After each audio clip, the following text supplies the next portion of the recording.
Grapsody with Will, Phil, and Reg, trying to keep it real instead of what you usually get from these talking heads. It's Grapsody, we're here to fill the void. 3 black fans, different perspective, gotta fill your voice. Coming with the podcast, talking majors, indies in between, yeah, it's all that. And we're down with Fightful, better fall back. Coming for respect, we connect like a ball bat. No need to double check, these are all facts. You're listening to us talk raps. You're listening to us talk raps. Will, Phil, and Reg. Yeah, we're Grapsody, here to talk raps. Yeah, we're Grapsody, here to talk raps.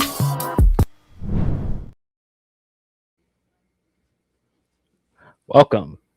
It is I, it is he. This is Grapsody. I'm Phil Lindsey, and I'm here. My co-host, Righteous Reg. What's going on? Your favorite rapper, your favorite writer, your favorite podcaster. It's Saturday morning. It doesn't feel like it because it's raining outside. I don't know what's going on. I don't like this holiday weather in Oakland, California. Media Man is here. I'm out here. Excited to be here. It's Grapsody Day. What's good with you, Phil? I'm good. I did not watch this fight last night, but you didn't watch it. I did not, but I was pleased with the result. I did laugh very hard at this clip going around. And the irony of him coming out to he being Jake Paul coming out to Hogan's theme music and then getting knocked out. That freeze frame of him in the corner when the punch is coming and he's got like the biggest oh no face on ever. Hilarious, bro. I was at the West Coast Pro show last night doing commentary. Shout out to the homies at West Coast Pro. You can watch Winter Wonderland right now on YouTube. The whole time I was hoping nobody talks about this fight, and luckily everybody was just focused on wrestling and how their wrestling went. So after the show was over, I sped home, wanted to get there spoiler free to turn this fight on to see what happened. And as soon as I saw this guy walk out with them red and yellow gear to this, I was like, this is either going to be the greatest day in history or the worst.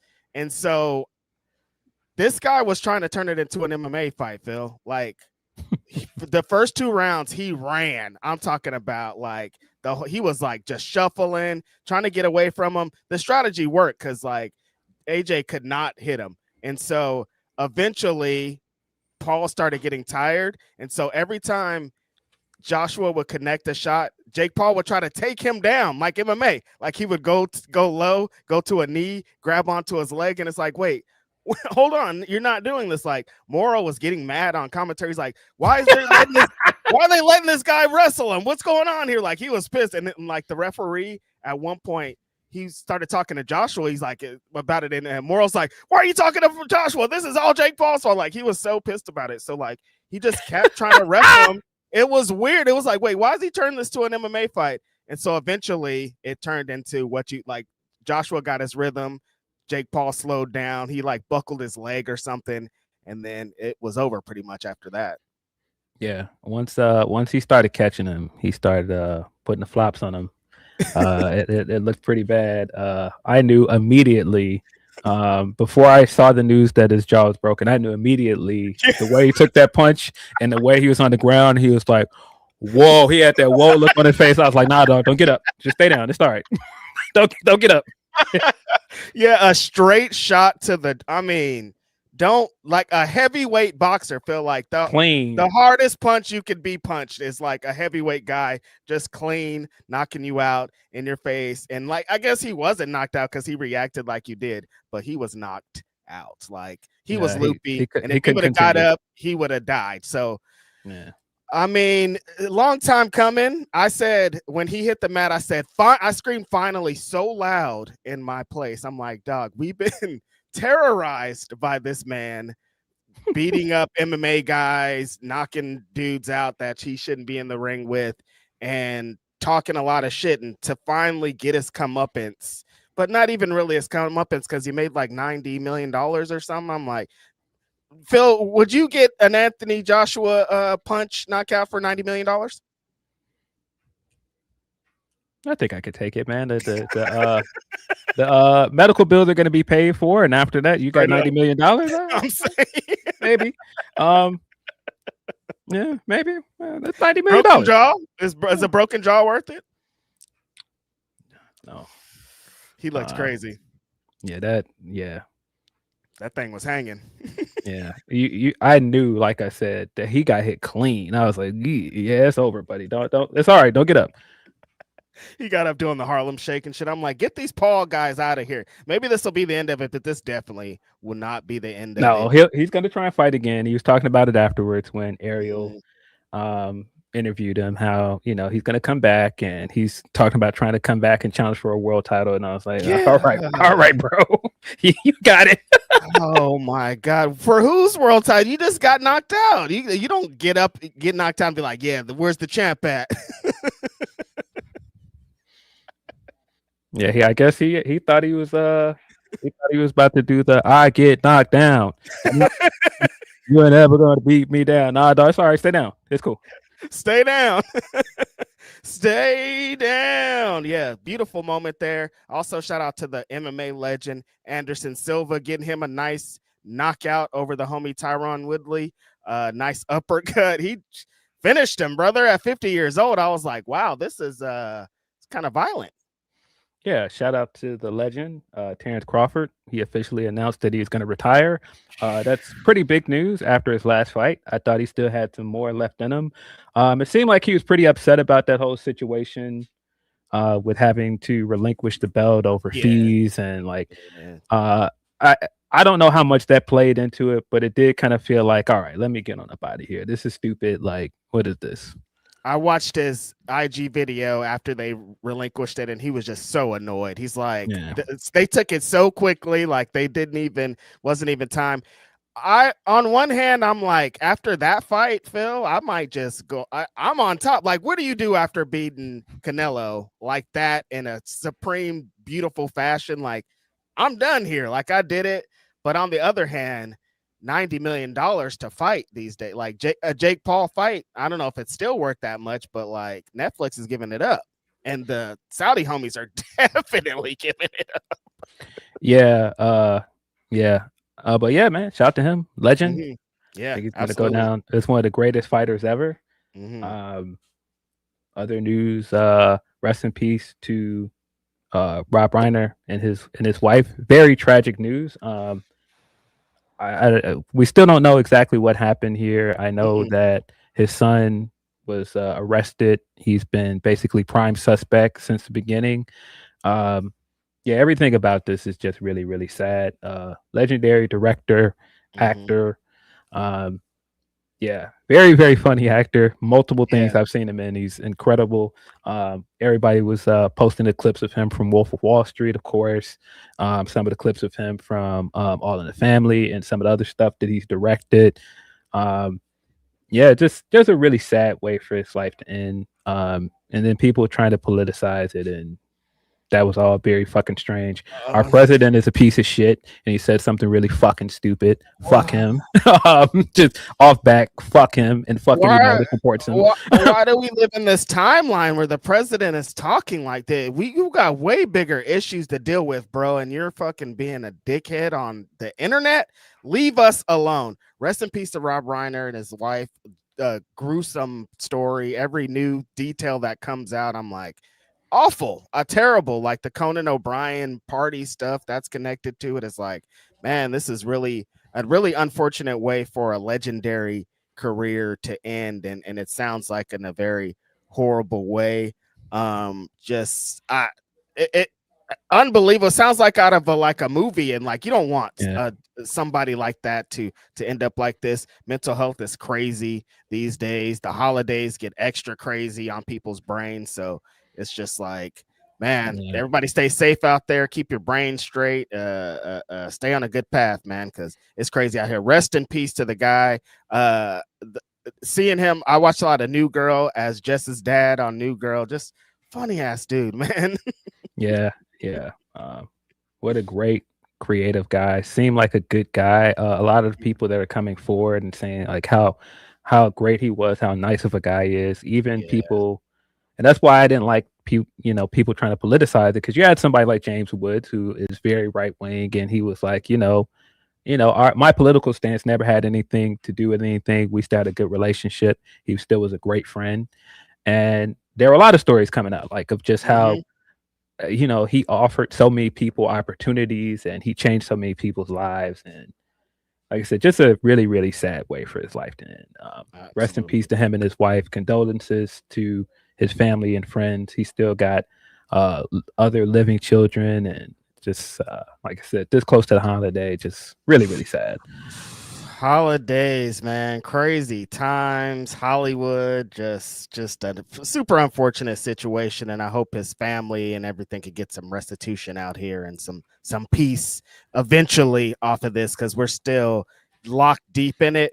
The Epstein files, question mark. Are they officially releasing them, or They released something yesterday, but hell of it is blacked out, so it's like I mean, if you guys don't know, this has been a thing for a while. The Epstein files. It's pretty clear that Trump is connected with Epstein, even if we don't have the hard evidence. Like, he's got too many. There are too many correlations. There are too many overarching Venn diagrams of like where Epstein was at this point in his life and how Trump was connected to it. If you've watched the Epstein doc on Netflix, you could see it in there. They clearly had a friendship. And like I said, there are plenty of dots connecting these two guys together. And yeah, now that this guy's in power, he's president. Yeah, we're not gonna see the entirety of these files, but I fully believe that Epstein had some dirt on him, and that's why he started distancing himself from Epstein, and that's why he went from trying to say put the Epstein files out to then calling it a conspiracy and all these other things. And so, yeah, not shocked at all. And of course, it's not just Trump. I'm sure that there are a lot of people in power, a lot of celebrities that are incriminated in these files because Epstein had a lot of relationships. He had a lot of friends. And based on, like I said, if you've seen this documentary, there's a bit in it where Epstein's talking about, I'm sorry, one of the girls that was a victim of Epstein is talking about how he gave her a tour of his house, and he walked her into like this secret room, and it was like all of these monitors up, and it was like he had keyhole and like these little small cameras in all of the bedrooms, all of the bathrooms. And so, the implication was there that he has like footage from all of these things. He has files on incriminating a lot of people. That was the speculation on why he got away the first time when he got indicted in Florida, and how he made it go away the first time. If you haven't seen the Epstein documentary, I think it fills a lot of blanks in, because people hear the name Epstein, and I don't think they fully understand everything that this guy was being accused of, and just the depth of how big of a fraud this guy was. Like, even how he made his money. Like, this guy was a big, massive fraud.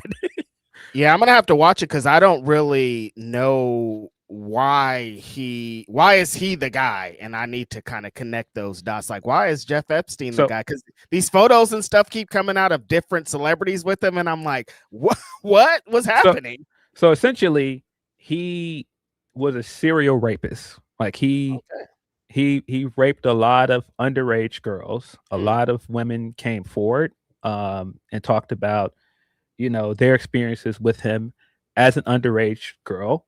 And so, yeah, he essentially had like this like big pyramid scheme going. That's the way it was described. It was basically a pyramid scheme where he was coercing and sexually assaulting and raping underage girls.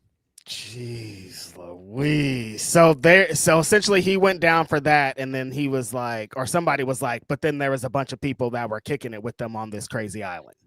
So he was indicted, and he ended up going to jail. I think that was early 2000s, because they had put together a case on him in Florida. And then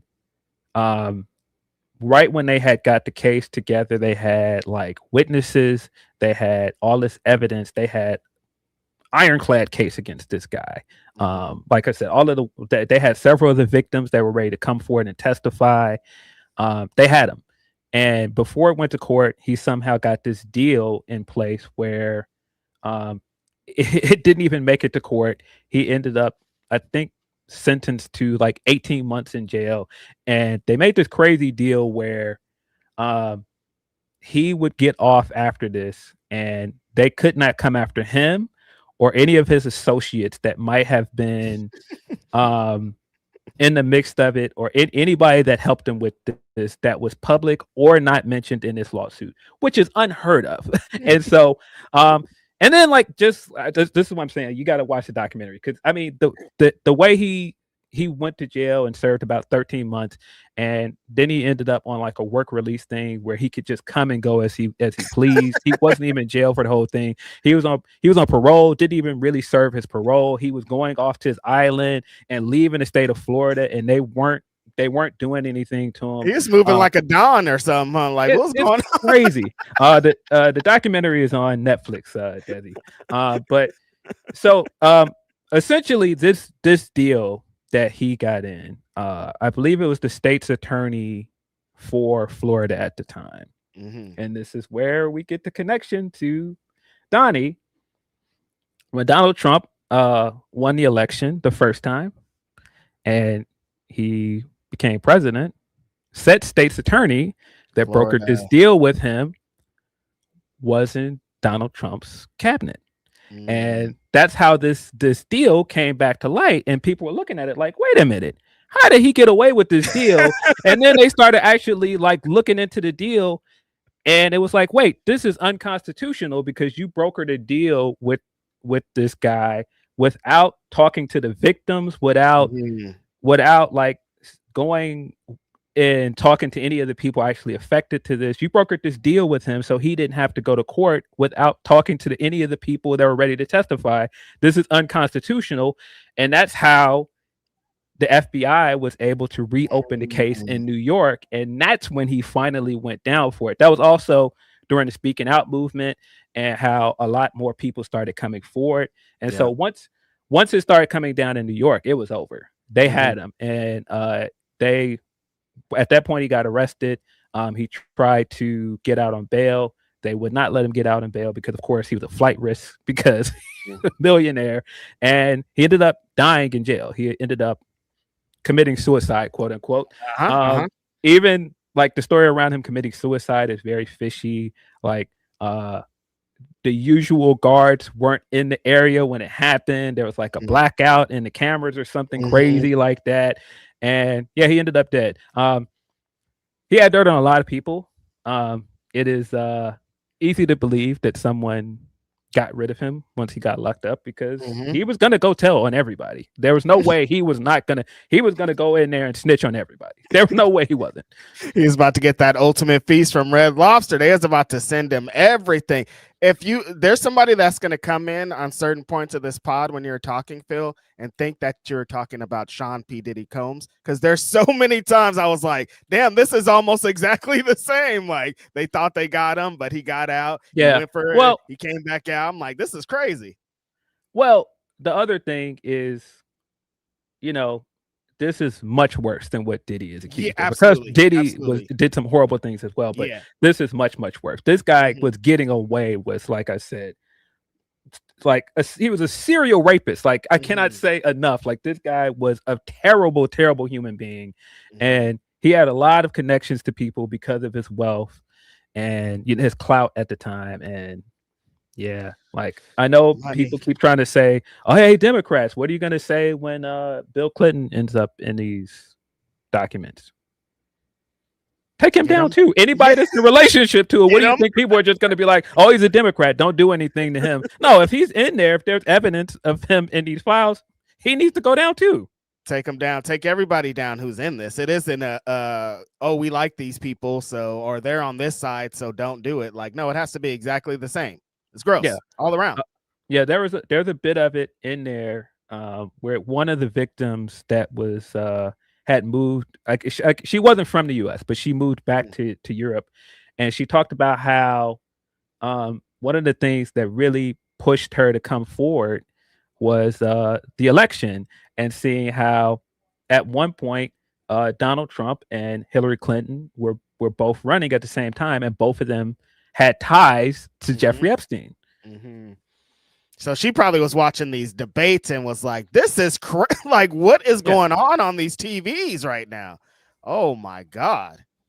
Yeah, yeah. Like I'm not doing this justice. That's why I'm saying do the research. If you have not done the research on Epstein and you just hear people talking about Epstein files, like, or what's this list? Who cares? Or using Epstein as a punchline and a joke, like do the research. Like I said, there is in-depth documentary about him on Netflix if you have not seen it.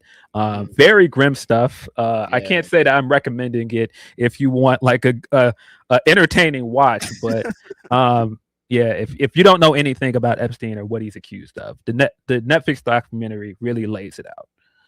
And like, he just is the president right now. That's the end goal. The end of it is like, oh yeah, and that guy Donald Trump is the president. Like, have fun.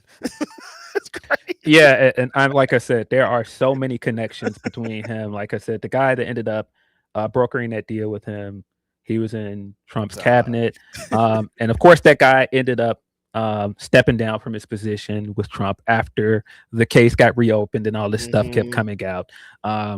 There's also, he was using the same gang. That's crazy. Like, nah, you come over here now is wild.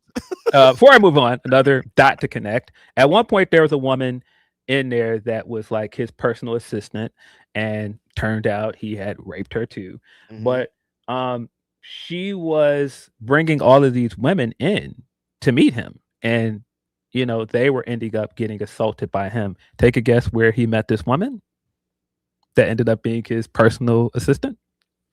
At Trump's house? Mar-a-Lago. Right next to that locked bathroom with them files in there. So yeah, I'm sure people did not tune in for a breakdown on Epstein or politics. So we're gonna move on. But send us in your super chats. That is the best way to get your chats read on this podcast. You can also send us a humper chat where we get a bit more of the cut. Appreciate whatever you guys send, but yeah. So look, sometimes our show's about learning. You come on here, you learn some new facts, and you move forward. Take it how you want. Take it or leave it. Appreciate you guys sending the super chats, humper chats, any kind of chats to the show. Y'all are always supporting and being dope. So we're gonna get into a few of those. The homie Meet Normus says, "Happy holiday, partners. Let's crank." Did Joshua knock Jake Paul into a tag team with Logan? He deserved that ass whooping for coming out in Hogan gear. That's a holiday. Fuck around and find out for the homie. Appreciate y'all. Yeah, you could see Logan Paul in the where the hard cam was. He was jumping in every single shot, and very disappointed when he got knocked out. But I also think he was thinking what Meet Normus is saying, like, oh, now I got a tag partner to really make some money in the WWE. Yeah. Yeah. It's gonna be a tough weekend, man. Tough sledding for the Paul brother. Dang, got your jaw broken ahead of Christmas dinner, man. About to be, drinking some shakes and drinking some boost. Damn, I didn't even think about that, dog. Christmas is days away. The turkey's being prepped in some households right now. The ham is going down right now, and he's not gonna be able to enjoy any of it. He's probably gonna be in the hospital still. Yeah. Damn, through the wire. Unfortunate. Appreciate that generous super chat, Meet Normus, and I appreciate it. Have a happy holidays, my homie. Devil Kazuya says, Gunther, great heel. Kids need to learn life sucks. Hey, man. Life can be very disappointing, man. Sometimes you need to learn these things. Yeah. Hey, wait. Shout out to Mr. Muscles, who says, enjoy your broth. Enjoy your broth is crazy. His brother might have some prime broth or something at this point. Like, they might have a deal. Prime broth is crazy. That sounds disgusting. Prime is gross, though. I tried it, and I was like, you know what? Keep this. I've never tried it. No, I'm good. It's disgusting. The homie Aaron Busby chimes in and says Drake bet 200K coming out to Hogan colors, and 6ix9ine walked him out. 6ix9ine walked him out. Jake Paul had no chance. I skipped immediately. 6ix9ine. I skipped immediately to them started boxing. I didn't even know that this happened. Oh my god. He had a lot of nasty people in his corner, bro. Oh, Yikes. Hogan gear and 6ix9ine's coming out. This is terrible. But yeah, he was doomed. Soon as Drake placed that bet, actually he was doomed from the face off. When you saw the height difference and what was going on, I was like, there's no way this guy's gonna be able to beat him. And then like late in the fight, he was landing that big punch that knocks people out, and Joshua was just like, what are you? This doesn't like what? Who punched me? So he's doomed. Fuck off, Jake Paul. Appreciate that, Busby. Grapple Geekery says at work and dealing with family foolishness today, so I'll catch up later. I hope you two gentlemen have a wonderful holiday. Meanwhile, Foley is good. Oh yeah, we did not talk about Mick Foley. Mick Foley officially said that he is parting ways with the WWE. He put out a statement on his IG, and I wasn't very surprised by this because Mick has been very outspoken about his political stance. He's been very outspoken about Trump, and it seemed like from his statement, the Rob Reiner thing was the last straw for him. He didn't want to be associated with Trump in any way, and good for him, man. Good for him. Take a stand. I think that if you know anything about Mick, this is not surprising at all.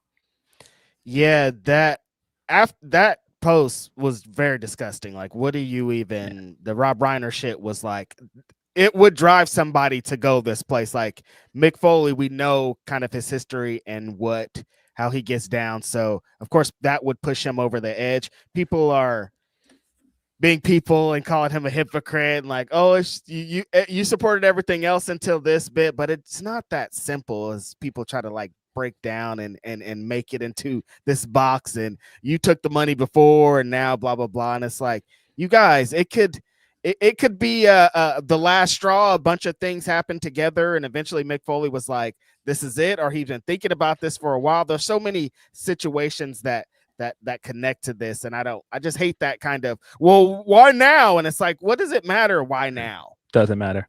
Like I said, this could be just the last straw, and that's definitely how it seemed coming out of his statement. It seems like he had issues with their association with Trump to begin with, and he kept having to answer questions about Vince and all these other things. So it kind of felt like this was a long time coming. Yeah, he wasn't so smiling bright when the Vince questions came up like some other superstars be.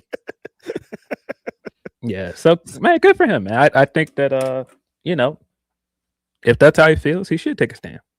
Definitely, absolutely. And like I was saying online, I'm always shout out Mick Foley. He got a 13-year-old Righteous Reg to read a 500-page book, and I wanted to read it so bad. Like, they were assigning us books in school, and I was like, I'm already reading a book. It's Mick Foley's book. Yeah, man, listen, can't say enough great things about Mick. Just seems like a great guy. He's one of the few people that really, always, puts his money where his mouth is on these things. He's spoken up on women's wrestling and has advocated for women's wrestling in a big way. When I was writing solely about women's wrestling for a website, he promoted the website. He promoted articles coming from the website. Just seems like a stand-up guy, man. Yeah. Been a goat for a long time for me. So shout out to Mick Foley and appreciate that, Grapple Geekery. The homie Deontay Soignier says, wishing everyone a lovely holiday season. Got a 5-day vacay post Christmas. That's what's up. Excited for World's End. I hope Swerve ruins Max weekend. All love y'all, except for MJF. Thank you, Reg and Phil, for another great year. Appreciate you, Deontay. The homie Max is talking spicy, huh, Phil? We're gonna definitely get into it. We're gonna get into them. Shout out to Deontay, been supporting all year. I hope you have a great holiday. That vacation's gonna hit super hard. World's End runs into that vacation, so you're gonna be big chilling next week. Shout out to that. Appreciate it. J Roy J says, I appreciate the updates. I don't really watch the news, and I actually trust your guys' takes. Yeah, like I said, I would I can't really do any of these things justice because I'm not a journalist. Mm-hmm. I don't know everything about the Epstein thing. I only know certain things I've read and Mm-hmm. like things I've seen in like the documentary and other places. But yeah, I would encourage you guys when you hear these things to like do the research, read up on these things, and go look at what is actually being said about these people. I'm just now picturing somebody being like, Phil Lindsey said, and start going into it. Let me tell you what Phil Lindsey said about old Jeffrey Epstein. Appreciate that, J. Roger.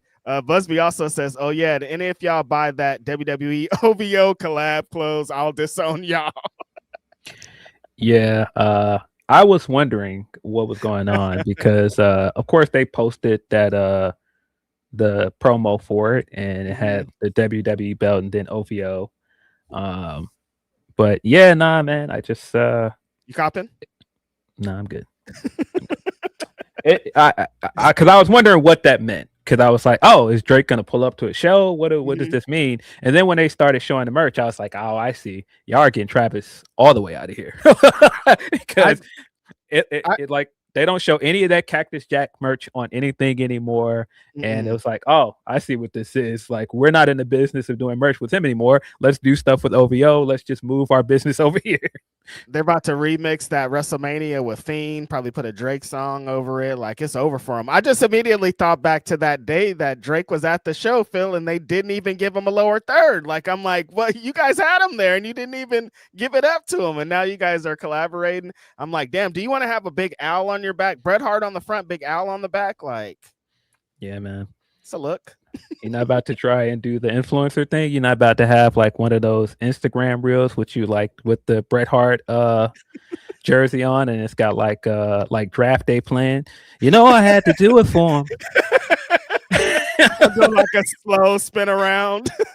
Okay, bro. You know, I had to do it for him. Yeah, I'm not gonna be copping, but I mean, I do like that wrestling has gotten to this place, Phil. As some people that love wrestling and hip hop, we've always wanted more of this. It's also funny that immediately made me think of Gunn and what they did to him, and I'm like, you know what? Listen. And oh wait, hold on a second. Dots are being connected in my head. I'm like, it also kind of looks like Fourth Ropes merch a little bit too. Listen, I told y'all when we talked about it, and the way that Westside Gunn is moving merch. Huh. I'm telling you, every time I see a wrestling show now, I see some Heels Have Eyes merch. I see some Fourth Rope merch. Every show. Almost every show I see it. And I'm like, bro, y'all could have easily did the same thing with Westside Gunn. But again, I keep telling y'all, they do not care about hip hop. They don't see the value in rappers. They see the value in celebrities. Right. And particularly celebrities with a brand. What are we going to go and put out merch with Westside Gunn, who, some of our fans might know that's an underground rapper, or we're going to go and work with one of the most streamed artists in the world in Drake. Easy answer for them. It's not even a competition. Westside who? Like, what do you even mean? Like, we can, and we're doing an OVO collab too. It isn't like, come on, you guys. Like, wow, damn, them dots connected really fast in my head. And now I'm like, you know what? Yeah, I see you. I see it. I understand. Of course, like, why would you go to this if you could go to the biggest rapper? Like, it doesn't even. Wow, man. Listen, man. Damn, man, they should have. Hey, man, they missed out though. I think if they, but see, they don't care about music, man. They don't care. Man, you could have did a drop for this, showing the merch, and had the line from what you call it with all you fake promoters is janky. Come on, man. Let me A&R these things because y'all don't know what y'all doing. But again, y'all don't care about the music, so they don't I already see what it is. But that is what Phil Lindsey brought up, and I would like to reiterate it. As somebody who goes to a lot of live wrestling shows, it's starting to be like 10 Hills Have Eyes shirt. Like, it's starting to be like not just one person is wearing, multiple people are wearing it at every wrestling show, and like more than the companies that are wrestling and more than like WWE shirts at time, more than AEW shirts. Like, they're starting to be a movement of this, and it's crazy. Yeah. Appreciate that, Busby. Yeah, the song I was referencing, by the way, with that line is 4 p.m. in Calabasas. A lot of people were digging that up recently because some people just figured out that was a Diddy diss. And there are several references to Diddy throughout the song. So yeah. But this all came out of the case and how people were drawing the dots between the OVO camp and Cassie, and then people were like, wait a minute. But yeah, if you go back and listen to 4 p.m. in Calabasas now, you can't unhear it. Like just the cadence he raps it out at a certain point, he is very clearly taking digs at Diddy. Digs at Diddy. What a story. I appreciate that, Busby. The other Mikey V says CMLL last night was wild. Claudio looked amazing and had Jet walking him out. That heel turn might be coming soon. Yeah. Well, could be. Yeah, I mean, I'm not mad at it. I think Jet could be good on either side as a heel or a baby face. People were like wondering what that was. I think it was just like a kind of how they do in Japan. Like if you come with somebody from your promotion and you guys are representing the same thing, you come out as a second. Like Jet was seconding him. It wasn't like, I'm going to be your new manager. I'm going to be in the Death Riders now. It's just like, we're both in Mexico representing AEW, so I'm going to come out here and rep for the guy. Yeah, we'll see. This could be nothing. Might be nothing, or it could be something. Appreciate that, Mike. Ben Simpner says, screw the Paul brothers, and that also includes Heyman and Levesque. Yeah, it was a lot of people on Levesque's neck this week. People are not happy with him. This is the most I've seen people not happy with him possibly ever. People were not happy with Paul Levesque. This is definitely the most I've ever seen, Phil, because even like he's done some egregious things that people still were like, no, you know what? It's fine. Let's defend him. This time, everybody was like, nah, we're holding your feet to the fire. We're not letting you go by this time. It's about to be something. And he seemed a little bit rattled, to say the least, Philip Lindsey. Yeah, he tried to do the y'all, you hear them? Well, yeah, we hear him, G. Ooh, yeah, nah. I mean, it's about that time, you know. He has to start accounting for those crimes that he's doing. Appreciate that, Ben. Curtis Brooks says AEW coming back to Canada. Y'all making it to Vancouver in April? I will not be in Vancouver in April, but I do want to go to Canada for a show, man. Me too. I keep saying I want to, but eventually. I don't think it'll be in April, though. Yeah, it's definitely on my list. I want to get up there, see some Canadian homies one day, but yeah, I don't think so in April because we're going back to Vegas. Yeah, I still need to figure out if I'm going, but it seems like you're in the mix. I'm mixy this time. Yeah. There's some things happening. Some pieces are being put together. Las Vegas, here we come. That's all of our super chats. I appreciate it. Nope, we got one more for the homie Eloquent. Actually, real quick. Shout out to the homie Eloquent who says, what are WWE doing with Julia and Stephanie Becker? More so Julia than anything. I don't really get what they're doing with Julia. Stephanie Becker is still in a good place. I know some people are not happy that she's seemingly still in a feud with Nikki Bella, but she's a world champion, and she's obviously in a better place than Julia is currently. But you know, we can have a conversation about how poorly they've booked both of the women's championships for most of this year. I saw online stuff this week about Stephanie and they think she's been reduced to the devil's kiss or whatever. They're like, oh, nobody cares about anything until she does the devil's kiss. And I'm like, isn't that what they want though, Phil? Like, isn't that isn't that perfect for a WWE superstar? Listen, I tweeted something at one point and people were not happy with me. And this was months ago because I was like, wait, this woman can do a spiral tap and all these other cool things. One of the best mat wrestlers they have over there. She looks incredible. She wrestles very well. She can do high flying moves. One of the best luchadors they could have possibly signed. And this is what you guys want to focus on. This move, interesting choice. And people are like, why are you mad that the move got over? I'm just like, I just I'm wondering why that's the thing you guys want to emphasize, but And so now when people are like, oh, all they do is emphasize the devil's kiss, I was like, oh, that's a problem. Now it's a problem. And when she does her dive to the outside, that she looks like she's fucking flying. Yeah, or she's the spiral incredible. tap, like you're saying, she's awesome. I'm like, why? What do you mean? Why wouldn't you want to do those moves? Yeah, but this is the most over move in her arsenal. Is that okay? Booker T's gonna take one for that too, right? He's gonna act like he did this.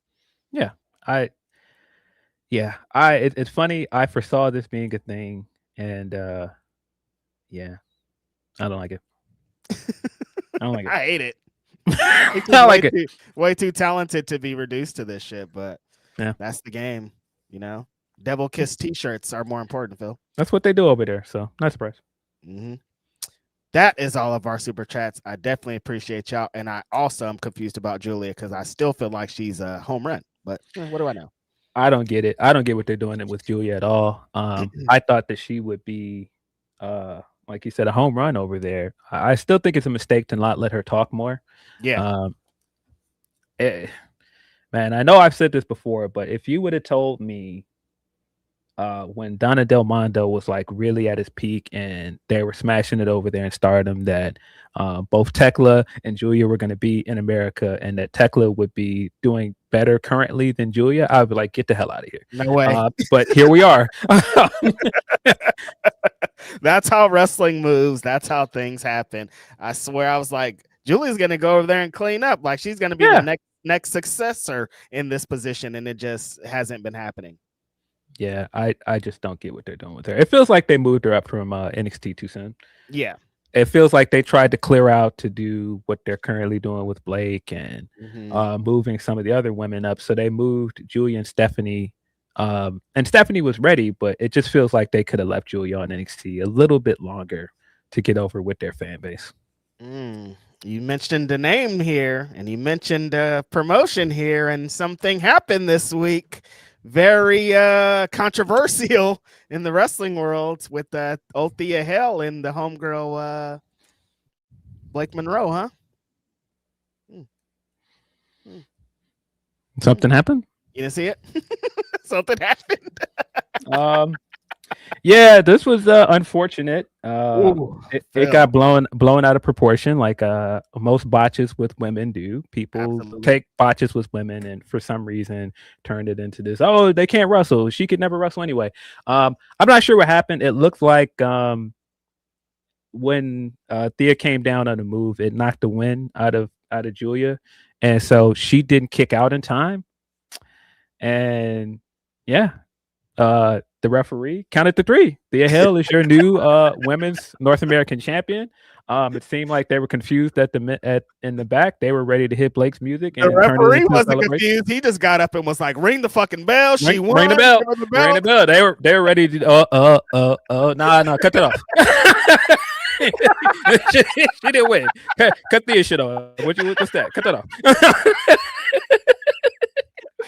She didn't win. That's hella funny. He just got the belt, started handing it over. Good job, Thea, patting her on the back and shit. Yeah, there was some miscommunication here. I think Phil is pretty close to what it might happen. It felt like she might have got the wind knocked out of her, and the seconds she doesn't have time to react because she's being pinned, and like the referee's counting. Everything was happening so quickly, and then it kind of looked like she tries to get an arm up, but it's too late. And so that moved into some backstage stuff and things we got about they want the referees to actually count it like a shoot. And that's so funny, Phil, because weeks ago we were talking about this Shelton Benjamin and Speedball Mike Bailey thing and how we think every count should be a shoot, and now we see every count should be a shoot, and that shit sent shit into disarray at one point. Yeah, there was a Fightful Select report that came out that this was not supposed to be the finish, and people backstage were not happy. Apparently, this is going to lead to some rule changes for these kind of things. I'm not exactly sure what that means, but yeah, I have to imagine going into the end of the year, and you probably had some plans in place for Blake. This probably messed up some of those plans, so I'm sure people were not happy. The way that they scrambled with the music was so they like hit the beat and they're like, oh wait, hold on, we don't know what's going on. Raw music, cut that off. Shit, man. Yeah, the whatever the rule changes, whatever that means, something about people have to. Again, that's kind of connecting the Bailey dots of like, no, if the show's going on, you have to stay until the show's over as a wrestler. And it's so funny that at NXT, they're already teaching this bad thing that Bailey said was bad. If in NXT, they should force every wrestler to stay for every single match because you're still learning here. That's a really super confusing thing to me. Yeah. Yeah. Unfortunate for Blake. I'm Tony about Storm ready. Promo came out, Phil. I'm about ready to stand on the top of the mountain and put out a mandate at this point about this Tony Storm promo. You guys have run this thing into the ground. We get it. It was funny the first few times you did it. It ain't funny no more.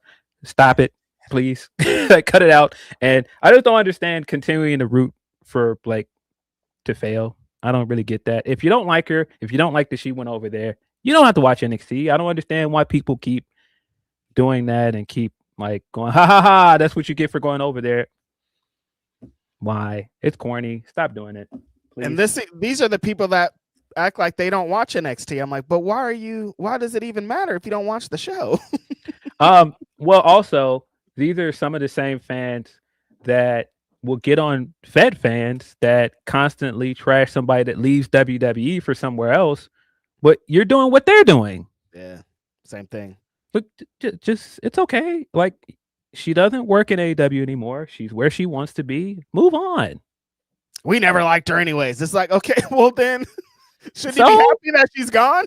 I never liked her anyway, so I'm going to keep talking about her and keep making jokes about her every time something happens with her. Like, I just don't get the point of that, but it is what it is. Sounds exhausting. It's got to be tiring every day being like, what can I today? Yeah, it's dumb. I wish people would stop doing it, but people won't stop doing that because if I've learned anything in this week, and I said this when we talked about it on Grapsody, people love to beat a dead horse. They love to beat the fuck out of a dead horse, and boy, they have been beating this horse. It's gone, buddy. It's dead. It's deceased. It's glue. Let it go. Then like 50 people are posting it like they're funny and original. I'm like, no, I've already done this Tony Storm thing though. Like, you're not even first. Yeah. I saw a lot of people just continuing to go on about things that we got it. We know how you feel about it. It's fine. I hear you. We got you it. Said it a bunch of times. Like, you listen, keep man. saying it. Do something else, dog. Listen, do something else. We already have that music. We heard that song before. Make another song. It's over. Just do something else. Please. Honestly though, it's not man. It's getting tiring. I saw everybody fucking stomping in 2 letters from New York this week, and it's like, is this doing it? I don't think this is doing anything. Like, maybe this guy craves the attention of everybody stomping his back in. So, like, maybe spend your time doing something else. Is all I'm trying to say. Yeah, it's all right, man. Just do something else. It's fine. Look, man. I'm sure some people think this is really funny, but it's not. It's not. It's stop, please. It's not. It ain't. It was the first time, like Phil saying, I got a big laugh, big hearty heart, but like it's been 2,000 times at this point.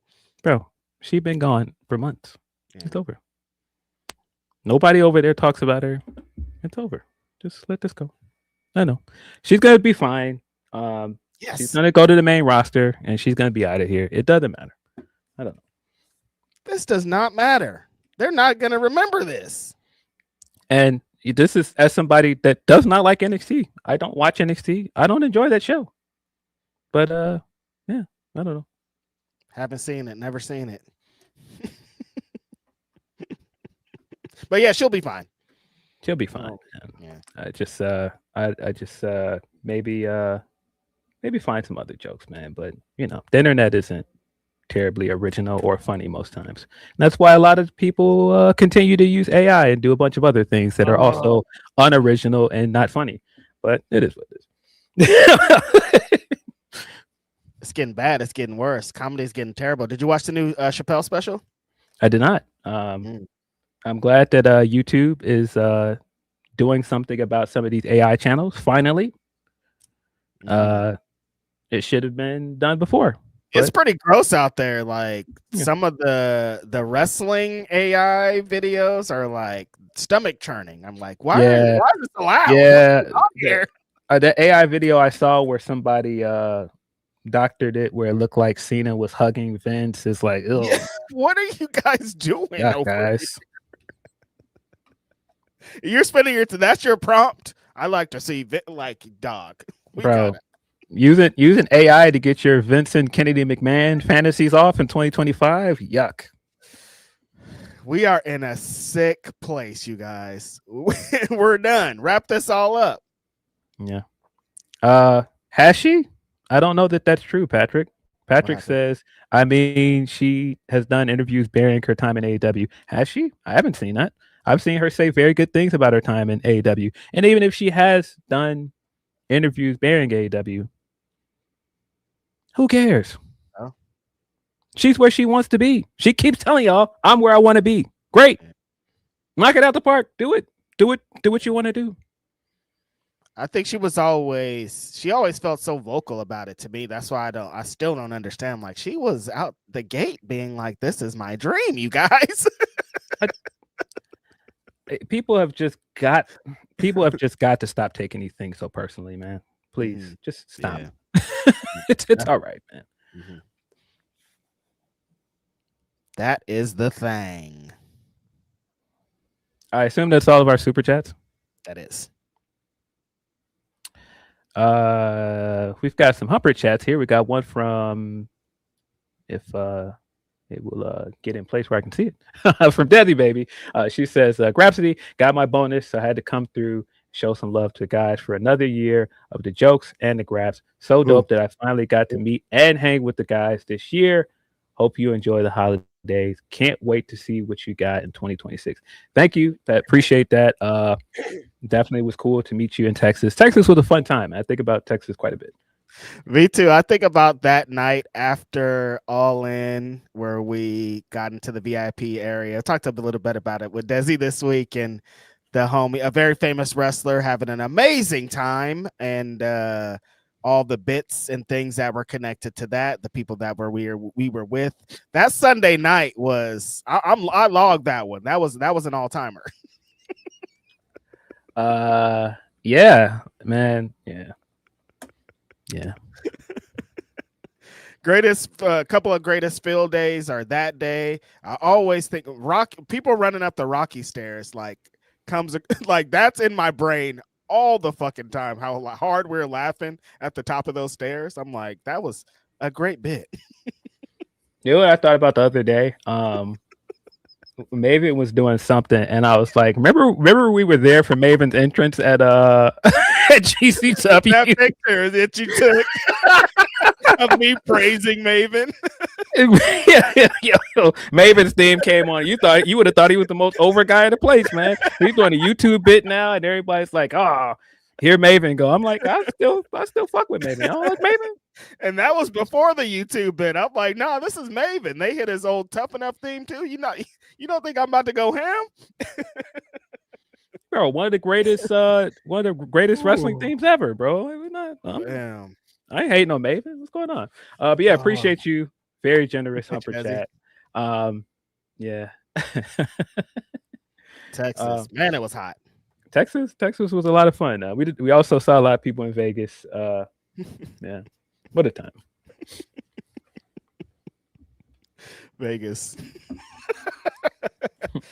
Woo, Flow Rider, man. Flow Rider. What a time. Gave us one of the funniest inside jokes that I cannot explain on this podcast, but it continues to be funny. It's the gift that continues to keep giving. I don't think it's ever gonna stop giving at this point, Phil. It's perfect. It'll probably never stop being funny. From Tony P, he says, if you are a hater of Paul, then you just won a petty of the week last night because you were smiling ear to ear watching Anthony beat Jake's ass, then laughed at the jaw-breaking KO in real time. Paul brother, once again, fuck around and find out. yeah, people that don't like the Paul family or Paul Levesque, they were having a good time this week. Good week. The Pauls were down, brother. Everybody was celebrating, dancing on their graves. Yeah, yeah. More from Tony P says, also, we can't forget about the Angel Alicia doing her thing too. She came out to the weigh-ins and Trina vibe for her shut up and then beat that lady's ass. Silva again proved that he had the best hands in MMA history. Finally, happy retirement to Bud Crawford. Yeah, I didn't see any of the fight, so I didn't see any of the preliminary. But yeah. Dax, the Humper Chat link is humperchat.com/Fightful. This isn't a super chat, but I will respond to it because I've seen this question a few times. Jose is asking, Phil, you gonna be an Indiana Bears fan when they get up out of Chicago? I do not believe that the Bears are moving the team to Indiana. I know that was this report that Indiana's putting their bid in and trying to get the stadium there. I do not believe for a second that the stadium is going to end up in Indiana. They're still trying to get this move to Arlington underway. I think that's a mistake too. I don't see the team moving to Indiana, guys.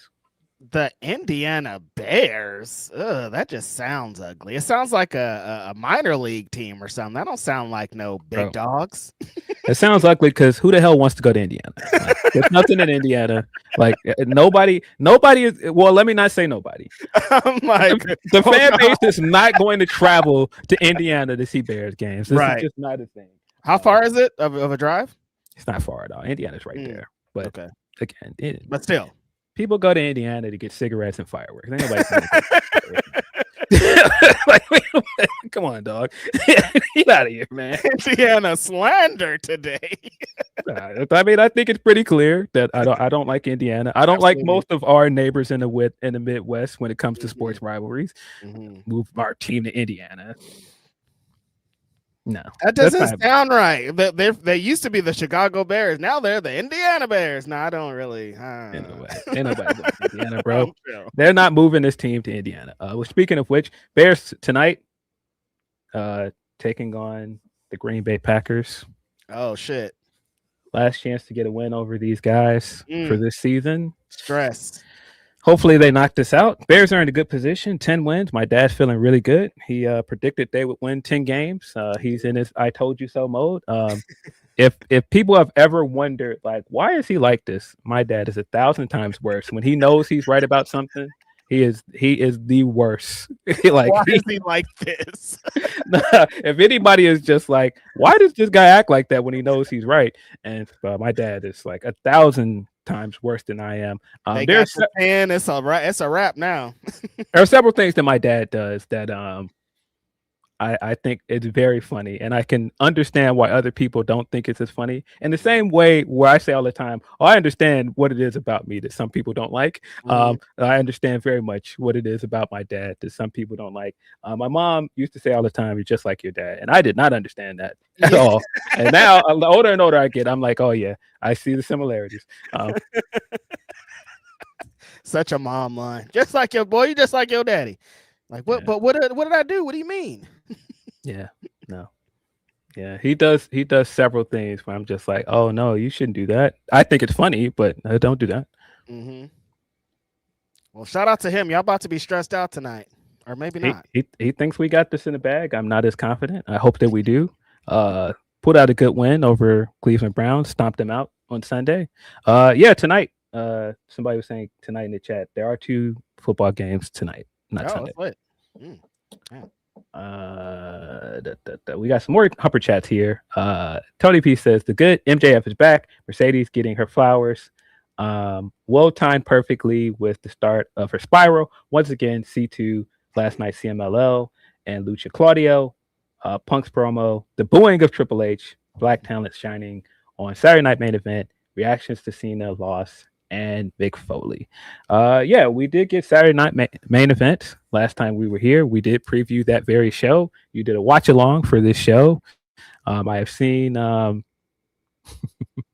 I've seen that clip a few times of you laughing at seeing the tapping out.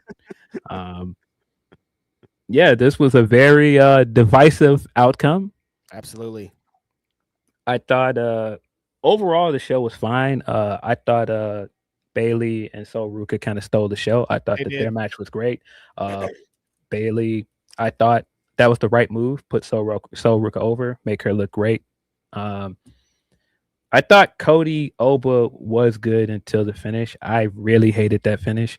Um, Finish. and I wasn't one of those. He has to win or it's terrible. I Mhm. just if you were just going to have Cody win, just have Cody win. But to Yep. do it in such a lame and gutless way, I was not a fan of it. I actually hated that finish more than I hated the finish of the main event. And people were mad at that finish. I was like, bro, I think this finish is much worse, It guys. felt way more egregious, honestly, and it felt like they could have gave him a couple more minutes, like so Yeah, abrupt, and he just came and it just kind of stepped on what they had built and everything. And I was like, super confusing about that because yeah, how you do a showcase happened in the next match with Bailey and Sol Ruka. I'm like, that was a perfect showcase. Like Sol Ruka looked like a goddamn superstar. She got all of her spots over. She was hitting it clean. Bailey was selling amazing for her. I was like, this is how you put somebody on display. Nice finish. It all worked out really well. But yeah, I hated the Cody and Oba finish. Like we talked about it on this pod. I'm like, yeah, I thought it would have been more if Cody would have just won or something, like a valiant effort from there. Just kind of like put the fire out on what that match was. yeah. I didn't like it at all. I thought Oba looked great though. Absolutely. He is beating up on Cody for most of the match. I thought his entrance looked fantastic. He felt like a big star coming out there as champion. I think it did what it was supposed to do for Oba up to the finish. Yeah. I just wish they wouldn't have went with such a safe and lazy finish, man. That's exactly the way to describe it. It's so safe and we can't beat a guy, blah blah blah. These guys gotta look good. And it's like, all right, you guys, I got you. Yeah, I didn't like that at all. I thought the tag match was a lot of fun. Mm-hmm. Leon and Javon looked great out there. AJ Styles is AJ Styles. He's a legend. I thought that was a fun match. I didn't expect Dragon Lee and AJ to lose, of course, because they're the champions. But Right. I thought that it did what it was supposed to do. We've seen Javon a few times on main roster shows, and he kills it every time. Yeah, this was a sprint, Phil, from like as soon as they rang the bell, they started going 5,000 miles per hour. Javon and Leon were hitting all their shit, going crazy. Felt amazing to see them in there with AJ Styles just because how Leon's talked about AJ and their spots were awesome. Can't believe AJ whiffed on that springboard. I'm still like, did he do it on purpose? Like wrestlers are good at stuff, but I don't. It wouldn't have made sense in the context. But maybe they're getting into something. I'm still confused about when I'm there because AJ Styles could do that damn springboard in his sleep. Yes. Oba has got Leon Slater coming up at New Year's Evil. I think that's in like 2 weeks. That should be a fire match. Does Leon Slater still work for TNA or like what's happening here? And he's still X Division champion. But it just shows the fact that they are using Leon as a contender. Yeah, That the men's division down there for their world title is hurting, and they're going to be in trouble when they start moving guys like Oba and Trick Williams up. And I know there's a report now that Trick is going to be moving up to SmackDown, but yeah, they're the reason why Oba and Ricky and some of those guys are still down there because they need them. They need them bad too, because like who's next? Well, Oba and Trick feel like they're legit, if not like soon post WrestleMania for sure. Like what's gonna happen post WrestleMania when if they take those, if Ricky goes too, like it's gonna be grim down there for main event guys. Yes. Main event. John Cena came out. They aired video packages for him most of the night. It was very much a John Cena tribute show. From the minute this show started, you can tell these fans were here for John Cena. All the rest of the stuff was like, all right, cool, that's fun. We're here for John Cena. And that's kind of been the thing all year. You've been selling tickets off of his appearances. You made the point of promoting all of his final appearances all year. So people are buying tickets specifically to come there, buy his merch, and tell him how much we appreciate you. And they keep, for some reason, like just making this hard to do that. Like, I don't understand. Like you turned the guy heel at the beginning of the year, and people are like, no, we just want to cheer him. We don't want that. We don't want to boo him. And then you end up turning him back face, and you still got him losing. I don't know, but yeah, we start this match, and I thought the match itself was pretty good. Yeah. I think Gunther has been fantastic this year. I thought he had a great run in the tournament. He really had the best matches of the tournament by far. He was killing it. So I thought this was the same here. John came out and he did, all of the greatest hits. He looked like John Cena. He looked like, he was having a valiant babyface match against Gunther, and it was all hitting. Then we got to the finish. Gunther has him in a sleeper hold, and I'm sitting here. I was like, oh, we probably got a few minutes left in the match. It looked like there was a few minutes left in the show. Then I hear the bell ringing, and I look back at the TV, and I was like, wait, tapped out? I look back at the TV. It's hella funny. Because I forgot exactly what it was going on, but I think I was looking down at my phone, and then I hear the bell ring, and I look back up, and I was like, wait a minute, he tapped out? Because the last thing I saw before he tapped out and I heard the bell ring was John Cena's in the hold. He's got like this smirk on his face. So I'm thinking he's going to work up and fight out of the hold. And he tapped out.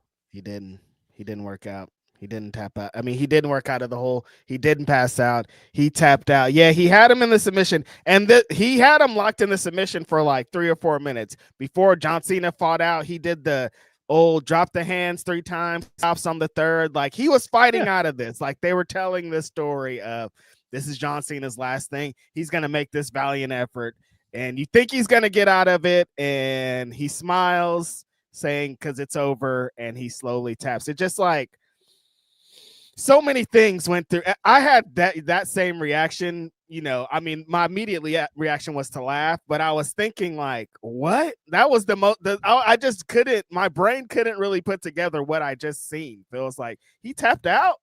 Yeah. And I'm like, people were like mad at that because like, oh, he's been selling the never give up, never back down. Like, that's his whole career. I'm like, I'm not even mad that it happened. I think I was more mad at the way it happened. Like the execution of it just didn't work for me. Like, I understand when he's been telling the story all week. I've never seen some people fight for a finish like this in a long time of what it was supposed to be. It's a romantic love story, and the last time all that. I understand the execution was dog shit, though. That's all I want to say.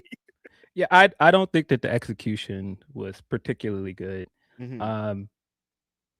After I got out of laughing at everything about this, the reaction to it, people being legitimately upset. People were so mad.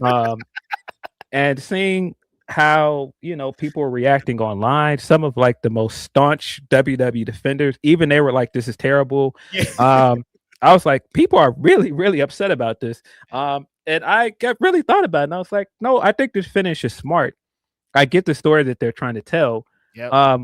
But the issue here is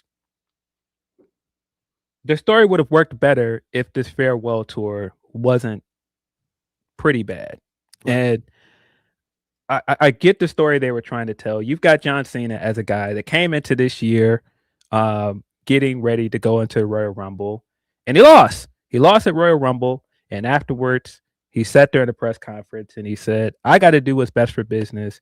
And what's best for business is getting the chance to main event one last time. And we saw the lengths he was willing to go to main event WrestleMania again. He sold his soul to The Rock. He cheated in the match to beat Cody. And all of that was to get his moment in the sun again. And he talked about in the leading up to SummerSlam how, I don't hate wrestling. I wanted to be champion the 17th time. I wanted to retire as champion so that you guys did not forgive me. And I got the story there of all of this was because he didn't know how people were going to react to him when he was done with wrestling rather. And this entire year, people have just been telling him, no, we love you. We appreciate you. And I think he realized in the build to SummerSlam and after that match, oh no, the fans really do love me. They really do appreciate what I gave to this business. And that could have been more apparent during the match when they're cheering him. The crowd was chanting, don't give up. And at one point they were chanting Super Cena, which is wild. Unbelievable. People, if you guys don't remember, Super Cena is a derogatory term. People hated there were people that hated that time period of Cena's career. And Yeah. so for people to want him to get that moment on the way out, that says a lot about uh how much people appreciate this guy. Whether they loved everything he did, they appreciate what he did for this business. And so I think the story there was clear that he realized in all of this, I didn't have to cheat. I didn't have to sell my soul to be immortalized. I don't need to be champion. I don't need to win. I don't need None to of do it. any of those things to go out as a legend. I'm already a legend. Mm-hmm. I tap out. I give up. I don't need to beat this guy. I've done it. I've Yes. done it all. Yep. And that in itself is a great story. And the It way is. that they handle is a great story. But like I Mhm. said, it would have worked better if you told a cohesive story throughout this farewell tour to get to that point. You muddied it by Yep. turning him babyface out of nowhere with no reason. And then from there, just acting like, yeah, don't worry about it. That happened. That was just something we were playing around with earlier. Yeah, that don't matter. Mhm. Then you have him lose in this nothing match to Brock Lesnar at WrestlePalooza. You put him in this short, forgettable feud with Dominic Mysterio, where he loses his last pay-per-view match. I think all of this stuff would have came across better if you told a concise and cohesive story throughout the farewell tour. And then we get that finish. It would have worked so much better. Yep. If it would have all been the culmination up to that, we would have accepted it a lot more. But we've been on this roller coaster ride to get here that people were already confused about how to feel about whatever the finish was going to be. And then you went that way. And if you have to explain a finish, a lot of fans are just wanting on the surface, dog. Give it to me now. I don't want the philosophy behind it in 2 days on a podcast. Like, I want to understand what's going on right now. So I feel like that kind of played a role. I was into this finish would have been completely different if he would have passed out thing. Like, if he was locked in, can't get out, smiles, and then passes out, would have felt a lot different for me. But like smiling and just, again, the execution did not hit for me. But I think the story that you were saying of like him coming to the realization that none of these extracurriculars matter. I just need to show up. I just need to kind of be John Cena, give them the greatest hits. And I've done everything that I needed to do. This is the end. I think that worked, but you didn't get that immediately. So it kind of took away from it a little bit for me, you know? Yeah. The only reason I didn't agree with people saying he should have passed out, when you do the pass out finish, that's usually a way for the baby face to come out and be protected. And if you're going to put Gunther over, put him over. Don't go a half measure, put him over. And so I was fine with that. I also agree with people that are like, hey, maybe if he just pinned him and beat him, that would have been fine too. But you had him tap out. And this is a guy that's been saying his entire career, I don't give up. Mm-hmm. Sure. But I think it fit with the story they were trying to tell. But again, the story wasn't clear by this point. If Farewell was a bit better, we wouldn't be having this conversation. And then also on the Farewell Tour, when you treat this entire Farewell Tour like a cash grab, where everything is built around, let's squeeze as much money out of this as we can get. Right. Hey, come to the shows, buy this commemorative shirt in your hometown. This is the last time he's going to show up here. Hey, buy a ticket to this show specifically to see John Cena. This is the last time he'll be here.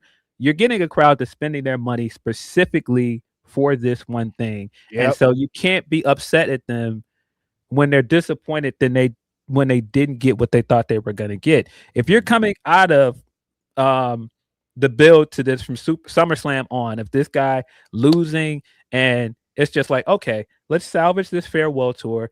At least we're going to get to see him in a good moment on the way out. We're all paying insane amount of money to be in this arena to see him one last time and see him celebrated. Yeah, this sucked. Yeah.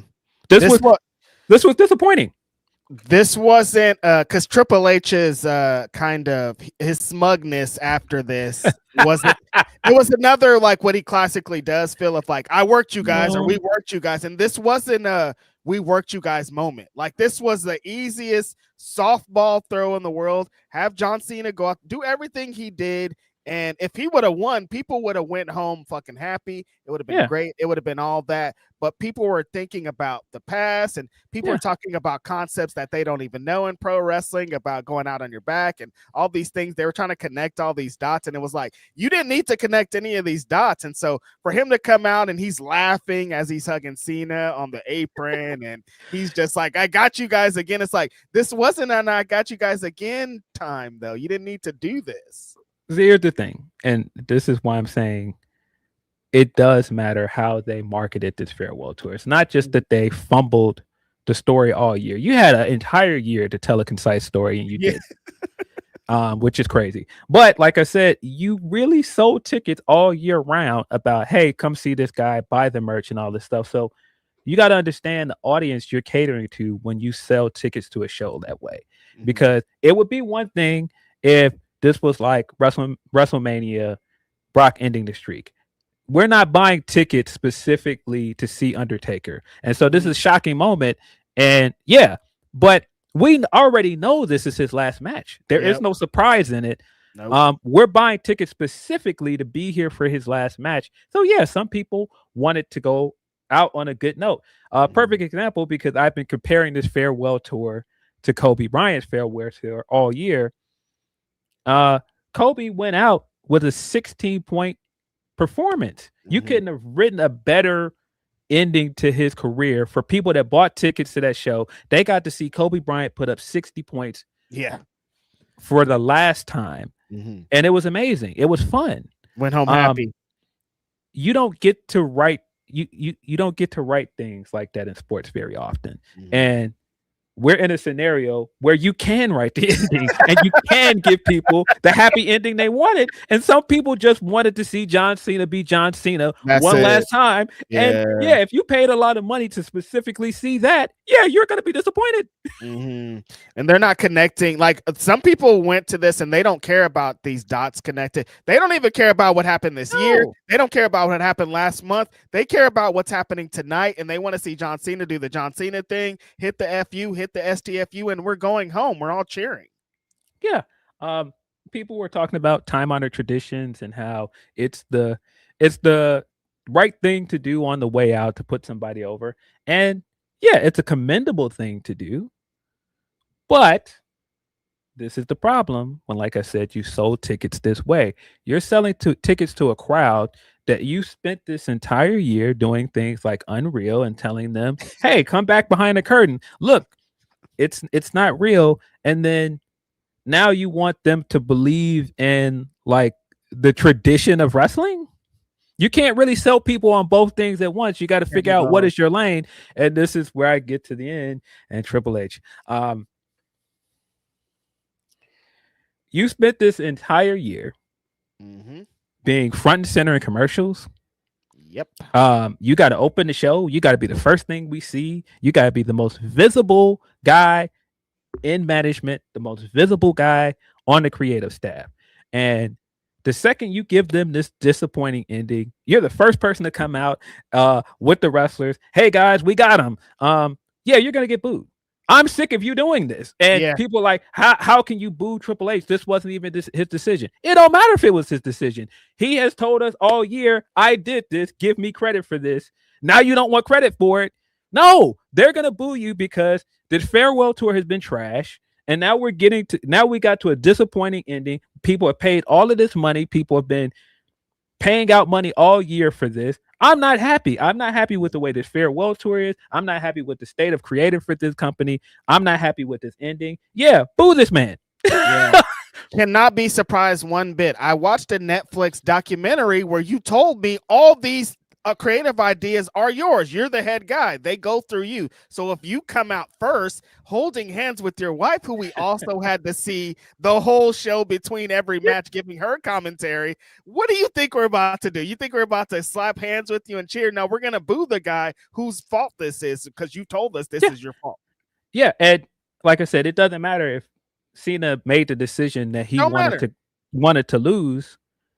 Yeah, the guy that is seen as the most visible head of creative doesn't have another fall guy at this point because you keep telling us at every turn it's me. Yeah, you are gonna get booed. And I think this is because people are like, oh well, you made it about yourself if you booed Triple H and you ruined the moment.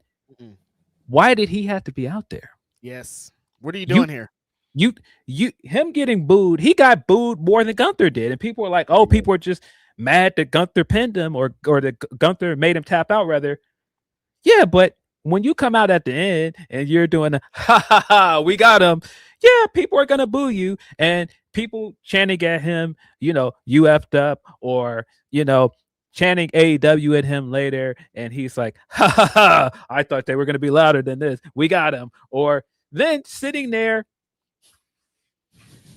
during the post show and explaining why this creative move was the right move and why people didn't get it. It's just like, this isn't helping. This isn't. Come on, dog. This isn't helping at all. Like, this is just not. Y'all don't get it. No, that's not what we want to hear right now. It's just not a smart idea to talk to your paying audience that way. To talk to your paying audience like they're just stupid and they don't get it. It doesn't matter. It doesn't matter if you're right. People don't want to hear that. Mm-hmm. And every time Cena does an interview, Phil, he's like, essentially, it wasn't my idea. It was somebody else's idea. Who's the other person idea is his? Yeah. Also, even when he tapped out and he had the smirk on his face, and I get the story you're trying to convey by having him tap, it looked like, all right, guys. Yes. Are the cameras still on? Let's wrap this up. Yes. Bring all the guys out. Like, it's been John Cena, it's been Triple H, Stephanie McMahon. Good night Saturday night. Like, honestly, for real. It felt like the end of Saturday Night Live. It felt like they were gonna. It felt like they were going to start playing the saxophone. I just tapped out, guys. It's been a fun one. Thanks to Cody Rhodes. Thanks to Brock Lesnar. Thanks to Gunther, Paul Levesque, Stephanie McMahon. Like, that's how it felt. What a sick individual. He comes out prancing, holding hands with his wife, and he's the first. We got him, dude. We finished him. It's over. It's not the way to go. I think I just don't really understand why that was the thing. Yeah, why are you out here is a big part of it. When people afterwards feel, I saw more people being like, Triple H got more heat than Gunther. That should not be a thing. We shouldn't be saying that. He's not a wrestler anymore. He's not bro. a wrestler. There's not. I'm like, when they try to compare him to Vince, this is where him and Vince differ. Vince used to get beat up. If he did something like this, or he did something that the fans didn't like, a wrestler would kick his ass and there'd be some comeuppance. There's no comeuppance for Triple H. He comes out, He says he does this, he acts smug, then he laughs in everybody's face, and you can't slam him because he has a bad heart. So it's totally different. You can't act like these are the same things. Yeah, but yeah, it definitely felt like after he smiled and tapped out that from then on, John was just like, all right, guys, going through the motions. When they came out, put the belts on him, he looked like he didn't want any of this stuff. I know they were trying to play off the Hogan thing they did, and it was a reference to that. And like I said, it just didn't go over well with the fans. The fans were just like, whatever at that point. He looked like whatever. They put that video package up on the screen, and then they had the picture of him, and he looked like, all right, guys, he's watching it. Then when Vince came on that screen, when Vince popped up on the screen, he lit up. He was like, oh, Vince, he looked like he was about to cry. I was like, bro, wrap this up. Wrap this up. I don't think this is good. None of this looks good. Wait, you only reacted for one part of the video and the Vince McMahon part? Turn all this off, you guys. This is not good. Bro. Yeah, it was and then even afterwards when he walked out and he did the salute at the camera and then walked away. That part, Phil, they didn't let him talk. They didn't let him fucking talk. He can't get one more thank you guys promo. What the fuck? Well, from what I understand, he didn't want to do a speech. But this is what I'm saying. It's like you've jumbled so much of this. You've done bits of what he wants to do. Yeah, that's what I'm saying. And then you've done bits of things that he didn't want to do because it's clearly things that he's just like, okay, well, I'll play the part. Like the heel turn. He's been telling us all along, oh, okay, well, they wanted me to turn heel. And it was like, okay, well, why not? They didn't know. Let's do it. And it felt like that multiple times with other things throughout this farewell tour. But then you also want to tell us at the end, well, he wanted to lose, guys. It's like, well, which is true. And that's why I'm like, you could see on his face throughout some of this stuff at the end of this night, he did not care about it. He was just like, I'm out here. We're going to wrap this up. I got to do the ceremonial thing, leave my shoes and everything in here. Let's just get to it. And like I said, it just started to feel like going through the motions. And even when he tried to show Stu on camera and they didn't do it, I'm like, I'm like, wait, hold on. What's going? You guys don't got the camera right. He's turning it around. Like, wait, what? Something is off here.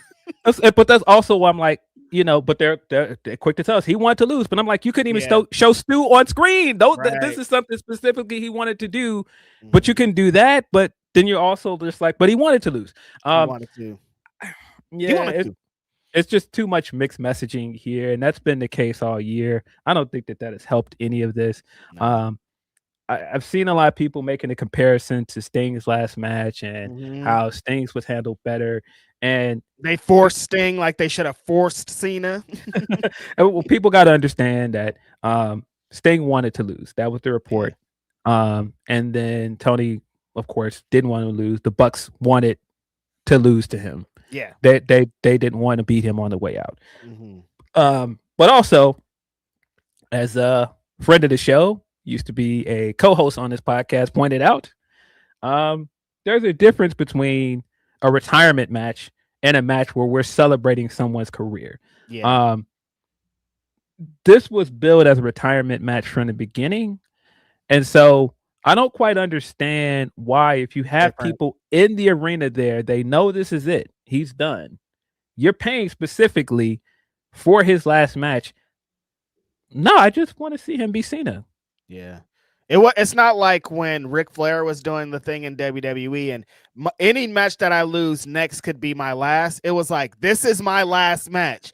All we want here are Cena's greatest hits. That's all we care about. We care about seeing what we saw for the last 25 years.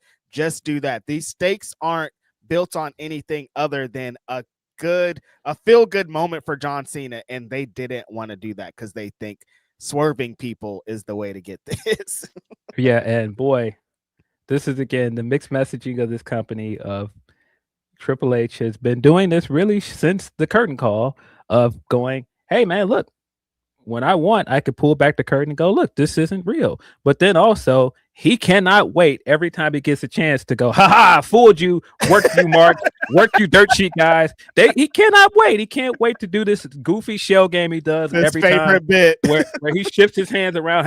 Is it over here? Is it over here? Nothing's under there. I got you, tricked you. Like, he can't wait to do it every time. And it's like, all right, man. Like, I get that's part of wrestling, but sometimes you don't have to overcomplicate these things. Sometimes you could just give fans what they want, man. Yeah, sometimes it's easy. Sometimes it's right there. And this whole year has been a bunch of those. Nothing but softballs for John Cena. You guys have sold all the T-shirts. They're buying all the towels. The fans are here for that. And they were like, nah, we're still doing this, working people. We are in charge. I want you to know that I did this for you type deal. And this was an interesting choice, Phil. Interesting choice.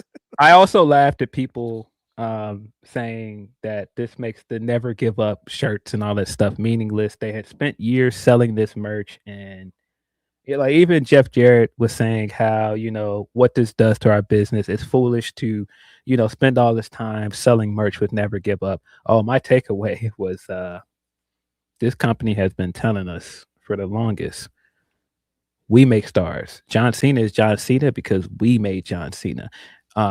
Never give up is a slogan that we made. And once we're done with it, it's over.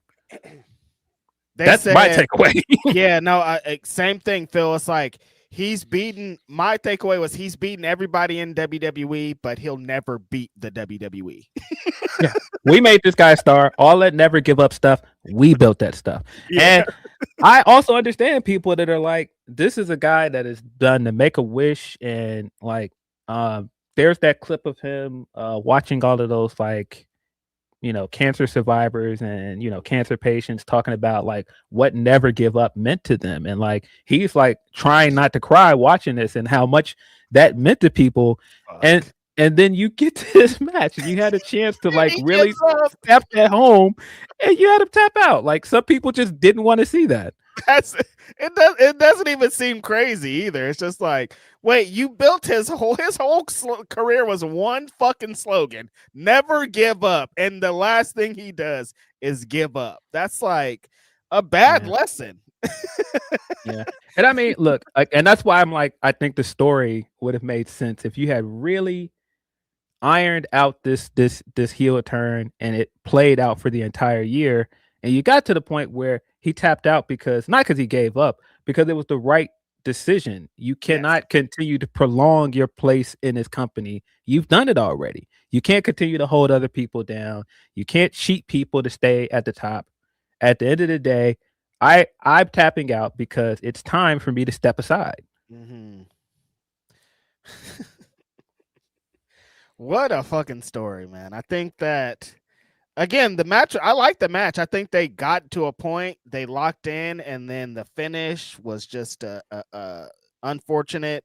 It was an easy layup, and John Cena. Anytime you watch his last match, that's going to be the lasting image, and that's the part that hurts the worst for me.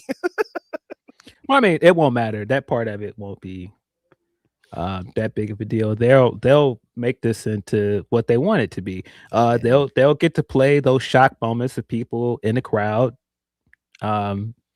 shocked that he lost, and that's what they want. They're gonna get what they want out of this. Damn, this was not that moment though. That's so crazy. And I mean, people are like, "Oh, this helps Gunther though," and it does. Gunther did what I expected. He came out. He got a great reaction Monday. He played off of it well. Cut the promo, stood on the announce table, continued to troll people, got in his car and left, even though it made no sense for him to get kicked out of the arena for winning a match and then gloating after winning a match. He did what he was supposed to do. But they kicked him out of the arena. AJ Styles is talking to him on the way out. He gets in his car and he's like, "Hey, AJ." Drives off. Hilarious. All of that was great. But I was just like, but wait, why are you kicking him out? Why's he kicked out though? Yeah. He won the tournament to do this, and then he did that. Like, what is, I don't even. Yeah. But yeah, I guess it did work for Gunther. He had a lot of heat. Like, people are mad. So, yeah. like, and I mean, benefit. If you want to give Gunther something that's going to continue to follow him throughout his career, he can be this guy that says, I retired Goldberg, I retired John Cena. I'm telling you, I would have had him come out, stood in the middle of that crowd, in the middle of that arena, and let people boo him and said, listen, let this be a lesson. Give up, because I am going to stomp out every single one of your heroes if they get in this ring with me. I would have had him go out there and said, "You're fucking next, Brock Lesnar," and drop the mic. Bro, you're next, brother. If he retires Brock Lesnar, that would be wild, bro. No, but he looks like a world beater though. This did help, but yeah, convoluted ass story, Phil. We came on this podcast so many times this year being like, what happened with John Cena? Why did they do that? Yeah, I thought he was gonna win this match legitimately with the way that they were putting this together. Real.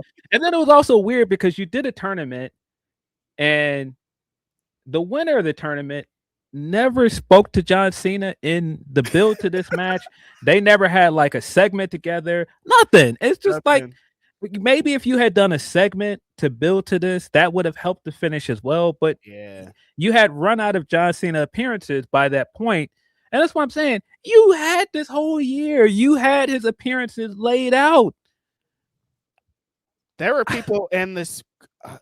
That's what keeps that I keep going back to. There were people in this crowd that haven't watched WWE all year. There's some people in this crowd that don't know about the story. They come here for John Cena, and it's his last match. So like, trying to mix all that stuff into was a little bit confusing. Sometimes it's just an event for the day, an event for the time, and an encapsulated type of thing. And that's what this felt like. And they didn't.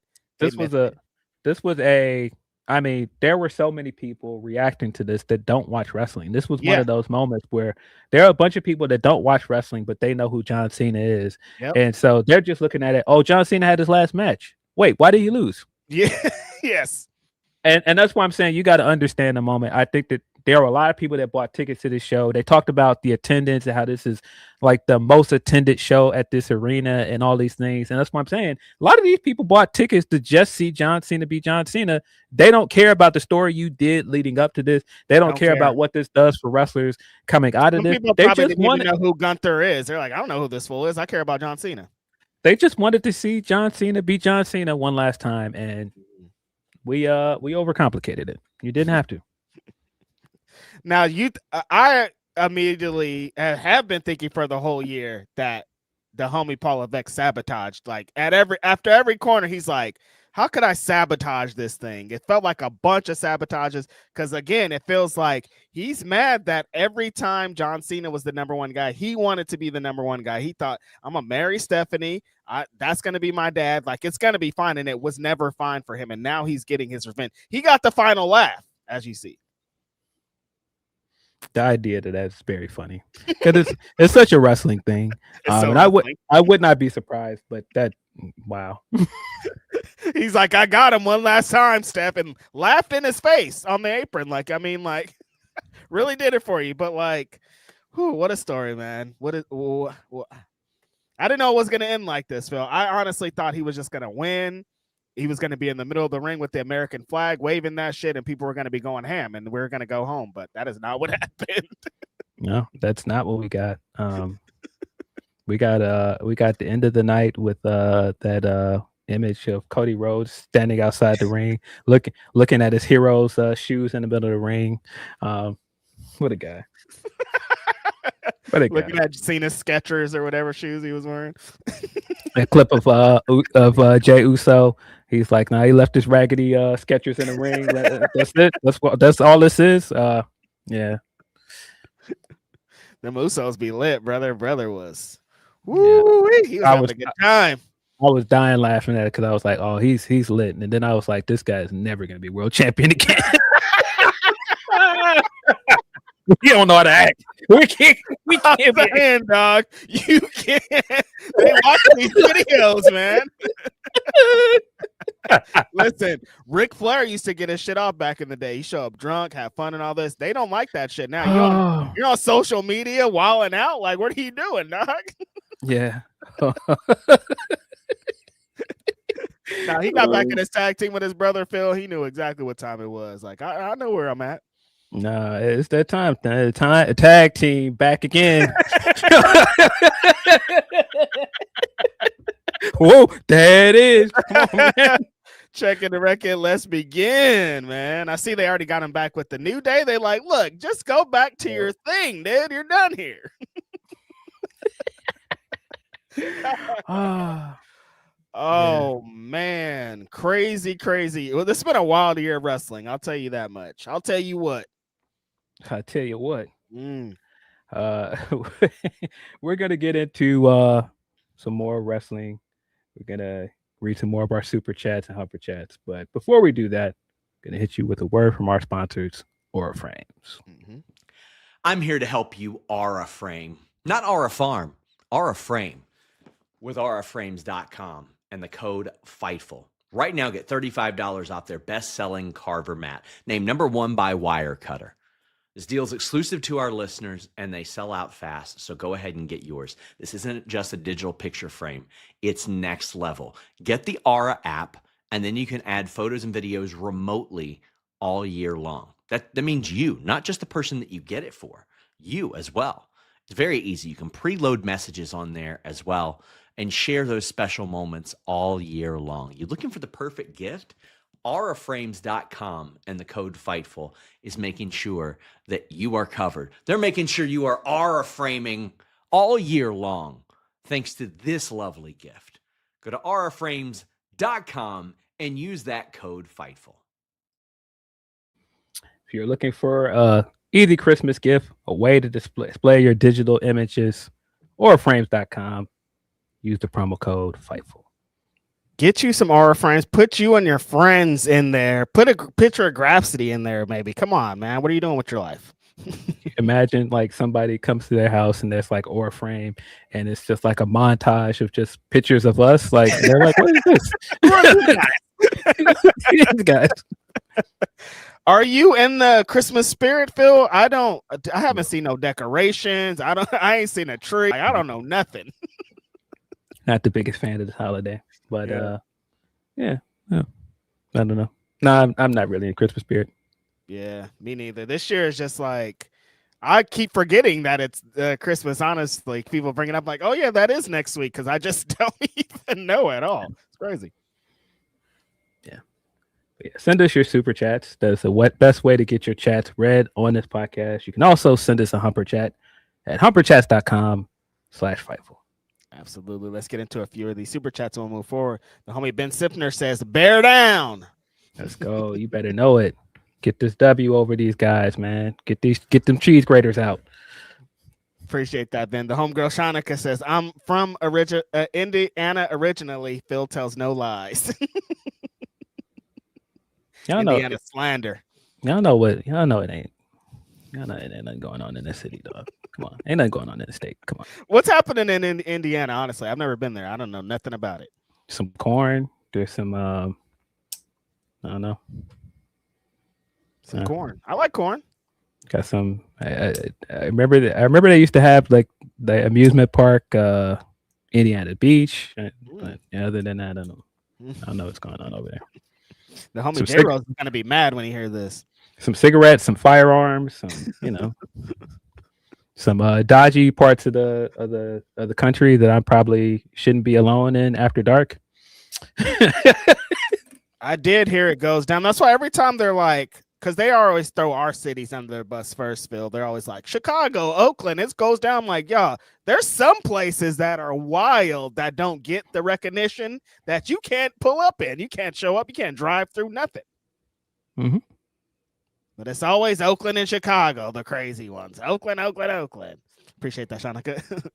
Ben Sifner also says, can we ban the phrase nuclear heat? Gunther does not have it, and no one does. I don't know if I would completely bury it. I just don't know if I would. I think it's like a lot of these terms where people just overuse them. So. Does anyone have that, Phil?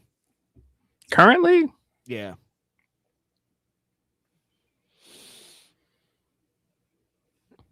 Not that I know. No. Yeah. No. I can't think about it. I was like, no, there's nobody. Like, because, like, we're going to get into MJF, but I don't think that he has nuclear heat because, like, he be getting cheered sometimes, you know? So, I don't know. Yeah, man. Look, Skywalker, shout out to Freddie Gibbs, man. Indiana resident. That's true. Very proud resident of Gary. He's a big Chicago Bears fan. Absolutely. And look, he came up, he always tells this Michael Jackson story. Michael Jackson, Indiana, so. His Michael Jackson story is hilarious. It's so funny. Eating chicken with Michael Jackson is so funny. Ben also says, so many people who talk about wrestling are like people who talk about paintings. Someone will paint a dot and someone will create a convoluted story to explain its brilliance. Yeah. Listen, art is subjective, and some people see wrestling as art. I get it, man. I just think, while like I said, I can understand the story they were trying to tell, I just don't think the paying audience was there for that. They just didn't care about none of that. They just wanted to see John Cena be John Cena one last time, and they did not get that. When they say he won, it's his idea, I'm like, yeah. Why don't he look like it though? And then when why don't he look like it? I'm like, what's going? And then the story he told on the Cody Rhodes podcast, Phil, about like him, he got into his introspective bag, and it's like, what, Doug? This was wrestling. A lot of clips I saw from that podcast are so funny, man. I was like, these two guys together, Phil, that's crazy. I do think he seemed more natural when he was talking to Cody than he seemed in a lot of these other interviews, because you could tell they're really friends. Mm-hmm. And Cody asked some pretty good questions from the clips I've seen, and he asked them from the perspective of somebody that knows him. Right. And so, I think you're gonna get, about the best perspective you're gonna get out of this interview, but it's just going to continue to be one of those things where years from now, people are going to be like, John Cena should have never lost that match. It's going to be one of those where 10 years from now, somebody's going to be like, why did they do that? No matter what, even if he comes out and like, it was all my idea, every single part, people are still never going to accept it. And like the Sting thing is going to resonate for a while with them forcing him to do it, and they're gonna always kind of put that on. It's Cena just too. so much fun. I think about that night and people singing "Seek and Destroy" when he was coming down to God, the ring. He had his come kids. on. It was just such a fun thing. The paying audience that's Greensboro and what he represented in Greensboro, and people just had a good time. People just wanted to pay and have a good time. It's all right. And that's why I don't. His kids, people were having so much fun when his kids came out. Bro, his son's training to be a wrestler based off of that night. That might change his life.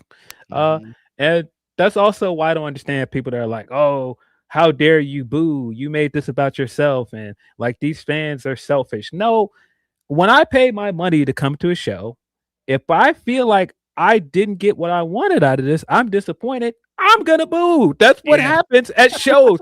Being upset that people boo at wrestling shows is crazy to me. Oh, crazy concept. It's just like, bro, if I'm disappointed with what I got, I'm gonna boo.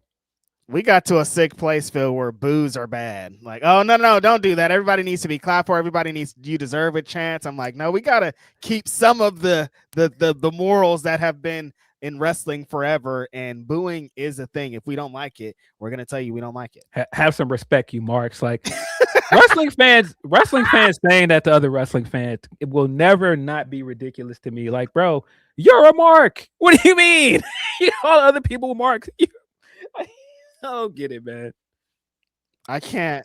I would be so hypocritical if I did this with my life and I was like, but you guys that did something different than I do, like in wrestling, are marks. No, we're all in the same fucking mark boat, Mark. Yeah, I don't know if people get this, but you using mark to describe other fans, you're doing exactly what Eminem described with the song Stan and how you're using Stan incorrectly. That's how he looks at you. That's how they look at you. Yeah. Like, what are you talking about? The wrestlers think we're the marks, you guys. Not like if you know a wrestler and you're a cool wrestler, you're not cool. They still think you're a mark. You know what I mean? I don't want to bust your bubble or anything, but they was on the homegirl's neck, huh? Oh yeah. Ooh. Oh boy. Oh man. Neck. Oh boy. I've seen a lot of her content. That was kind of the first time I've seen people like really come for her, and I was like, ooh. But that's why I'm like, bro, paying audience can boo when they want, and you trying to turn it into don't boo this person. First of all, wrestling fans get no better pleasure out of anything than telling you they know something. Yes. And so you getting on a microphone and telling people they don't know anything, oh, they're already mad. What do you mean I don't know anything? I've been watching wrestling for 30 years. You can't tell me I don't know anything. Like, you don't know my relationship with Triple H. I've been booing him for 20 years at this point. Yeah, so you're already making people mad. But this is why I will give people a little bit of advice. A little bit of advice. If you want to do this content creator thing, if you want to do podcasts, you got to be equitable with the things that you turn into shorts, the things that you decide to take from your long form content and cut it, because spitting. A lot of times when people watch our podcast, unless you're a part of our regular audience, you're not going to see everything we said here because people might not want to sit through the entire 2 or 3 hours of us talking. But when you cut something, you're putting it in front of a different audience that's not your regular audience. You're inviting a bunch of people that are not your regular audience to then come in and see something, and they might not understand your humor, or they might not understand you're being sarcastic. They just see this one clip of you saying this one thing, and it's like, who the fuck is this guy? I hate them. And it's just like, I can't tell you how many things I've said here that I might think is funny in a vacuum, because you guys know how I talk. But if I cut it and I put it in a clip and a bunch of other people that don't know our podcast see it, then it's different. So you got to be equitable with things you turn into shorts, man, because this thing could turn into a gotcha moment for you. And you might not mean it that way, but you're inviting people that are new to you to see you in a way that you might not want to be seen. Mm-hmm. And as Phil and I always talk about, people are preying on your downfall. They're waiting in the weeds to come out. Oh, I've been waiting for this. I'm back with my binoculars waiting on this. Like, so absolutely.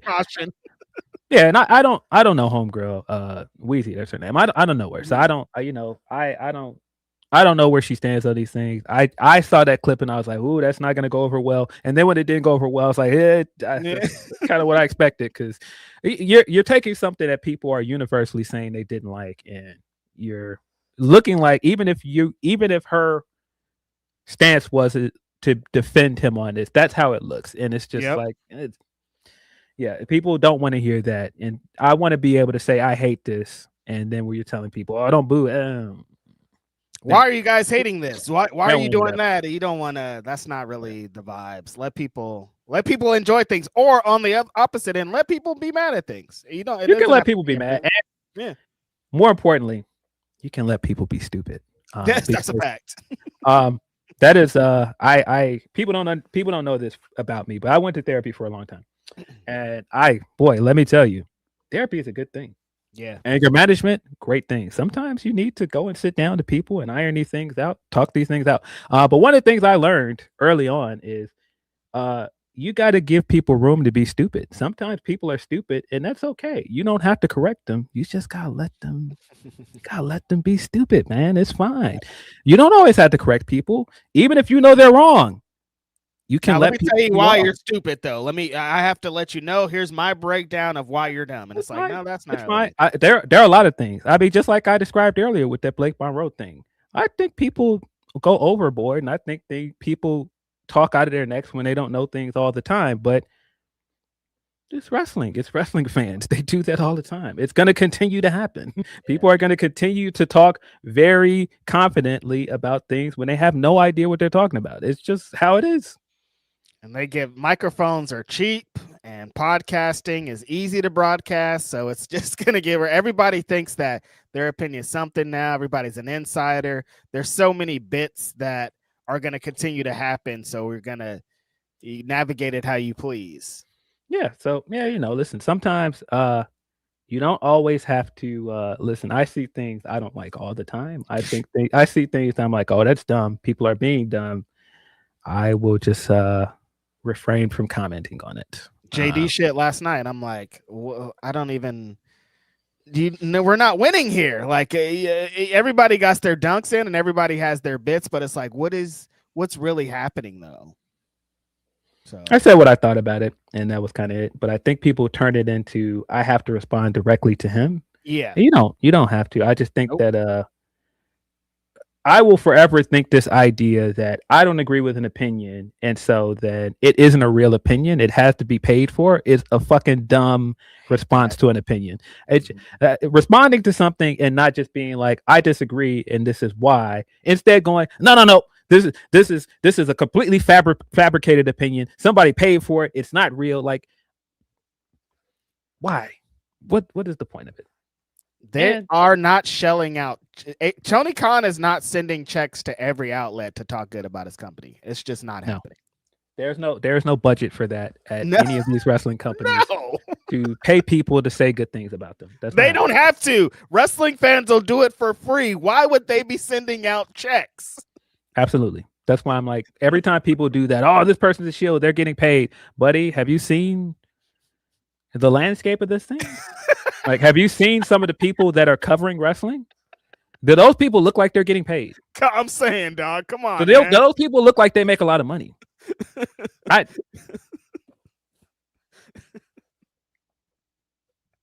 There's no budget for it, you guys. It's not, hey, here, send this out to fucking Bust It Open and then send this out to Dave. Now you guys.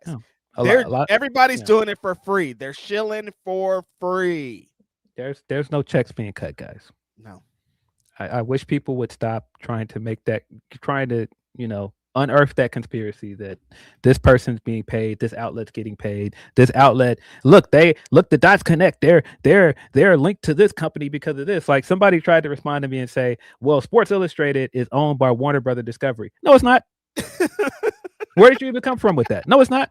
At one point, Sports Illustrated was owned by Time Inc., which then ended up merging with Warner Brothers Discovery, but it's not owned by Time Inc. anymore. And even if it was, that doesn't matter. You think some fucking company edict is coming all the way from the top down to people that are contributors at Sports Illustrated to say great things about AEW? No, that's not happening. Why would it be happening is the best part. Like, you guys, come on. Yeah, Let's be real. like I've seen people doing it with like Andreas and ESPN. Yep. Like he's got to say good things about them. No, he doesn't. No, he People doesn't. have done that with us, Phil. Like they I mean, said, bro, we're people- AEW shills, we're getting paid. We are not getting paid. You people guys. have tried to do that from the beginning of my time with Bleacher Report on. Oh, well, you work at Bleacher Report, so that doesn't mean anything. Nah, it doesn't mean nothing. What is it supposed to mean? Is my favorite part. Like what? What? And then what? What? Guys, every outlet, every major outlet in this space covers WWE more than any other company. That is just a fact. I've seen people pointed out that Sports Illustrated gave WWE most of the awards last year because they were hot. They were in a good spot. No, there's no conspiracy, guys. If anything, you could argue there's a conspiracy the other way because, like I said, WWE is covered more than any other company because they're the biggest company in the business. And I'm sorry I said that. That's not even conspiracy. That's just what it is. I don't care what industry it is. The industry leader is going to be covered more than anybody else. WWE is the industry leader. There is nobody bigger than WWE. Not even. I don't even understand why people are confused about this thing. It's WWE. They've been around for our entire lives. They're in all the news cycles. Anything that they do is being covered. AEW's only getting this much shine is because they can't be ignored in match of the year and matches in these points. So Sports Illustrated knew if they gave all these awards to WWE again, it was going to look crazy because they didn't earn them this time.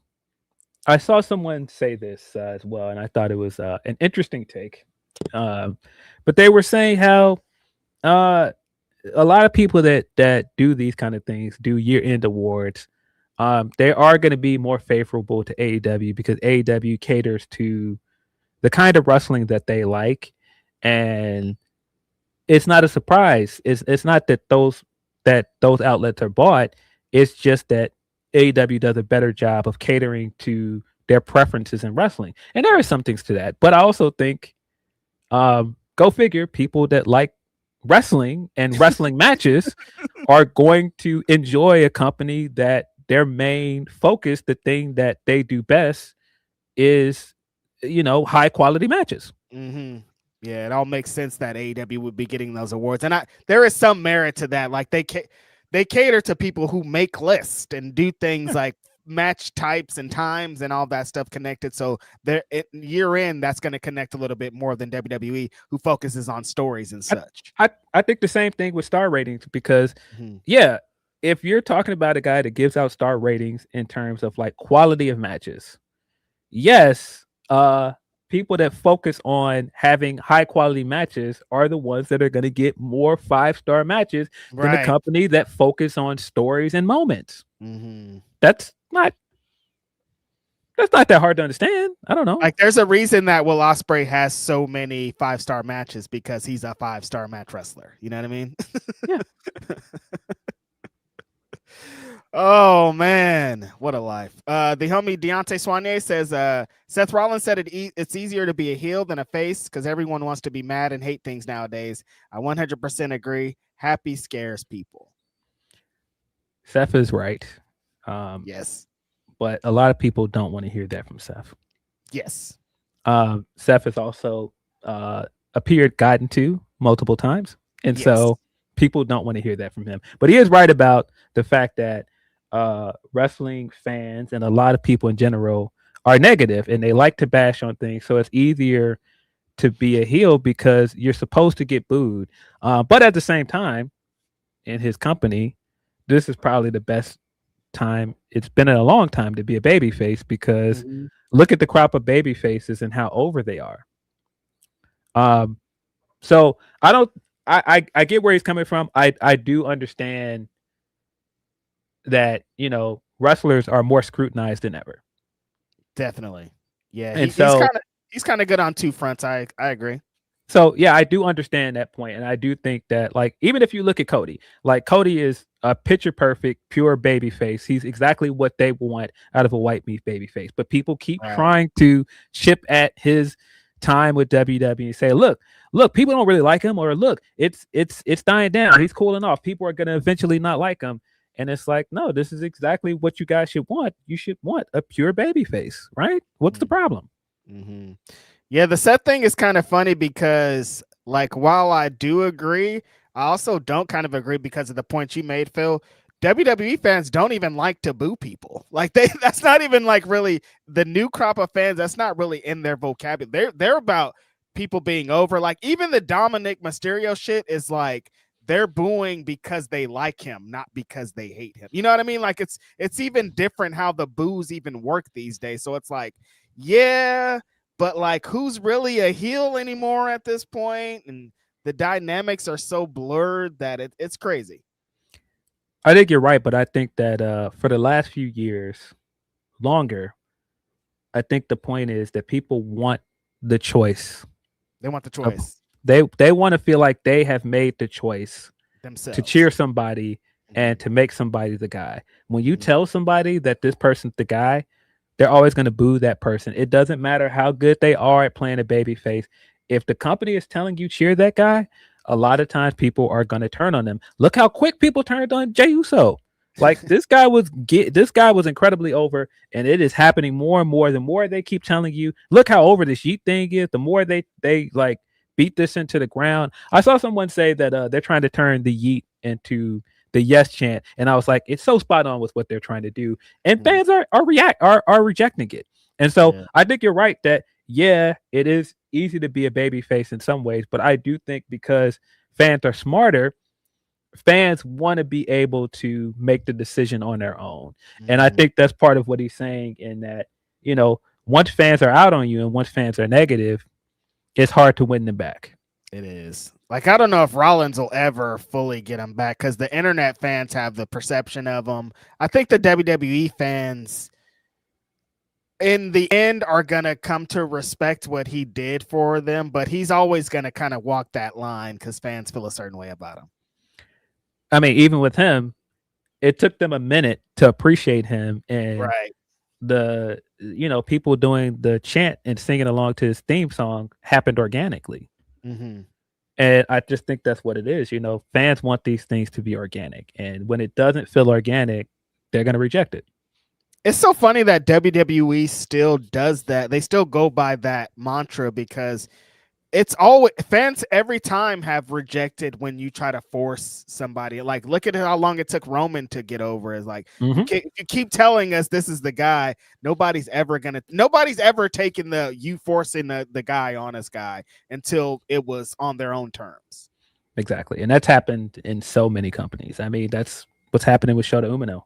Yeah. Every time he comes out and tries to tell you, I'm going to be the guy, they're like, no, you're not. We don't want to hear you say that. Like, we feel like there's nepotism here. We don't want to just accept you coming in and making yourself the guy. We want to feel like we made you the guy. Wrestling fans are so funny. I appreciate that, Deontay. Metal Death says, John Cena aside, thoughts on Booker of the Year? ?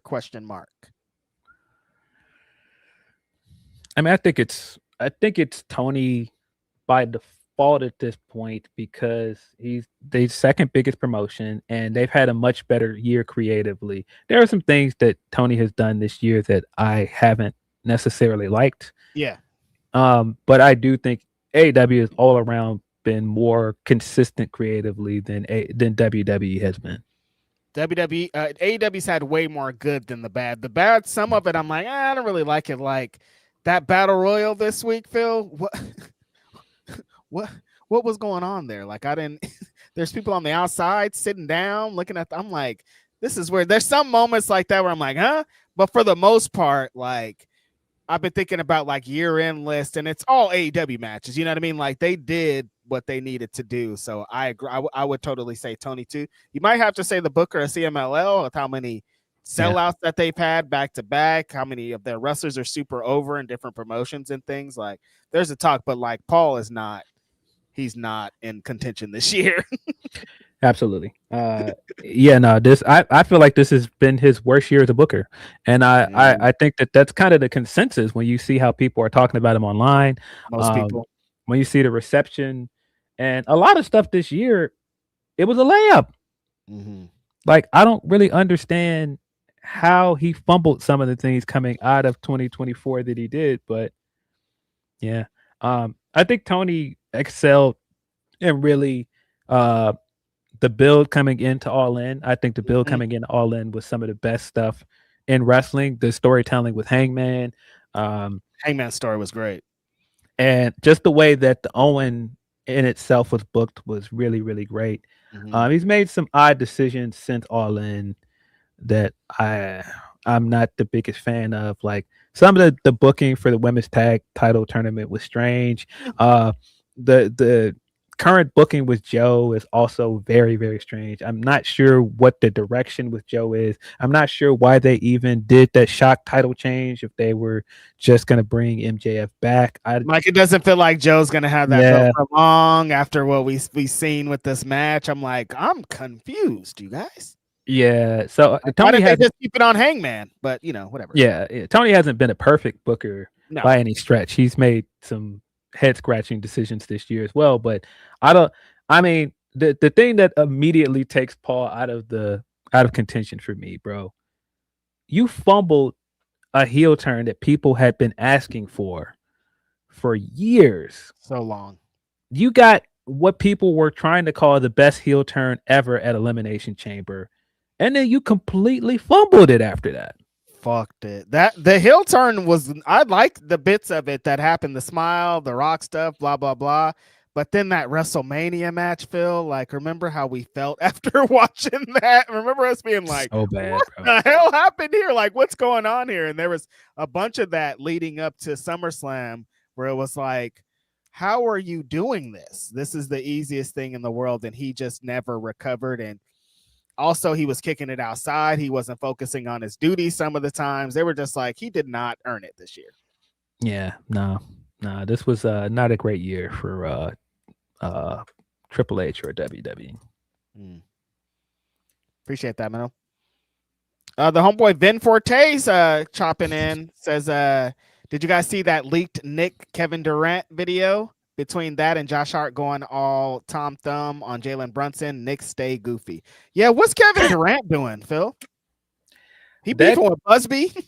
That video that he's talking about of the Knicks going and getting Wu-Tang and all of these New York rappers to put together this video to try and get Durant to come to New York.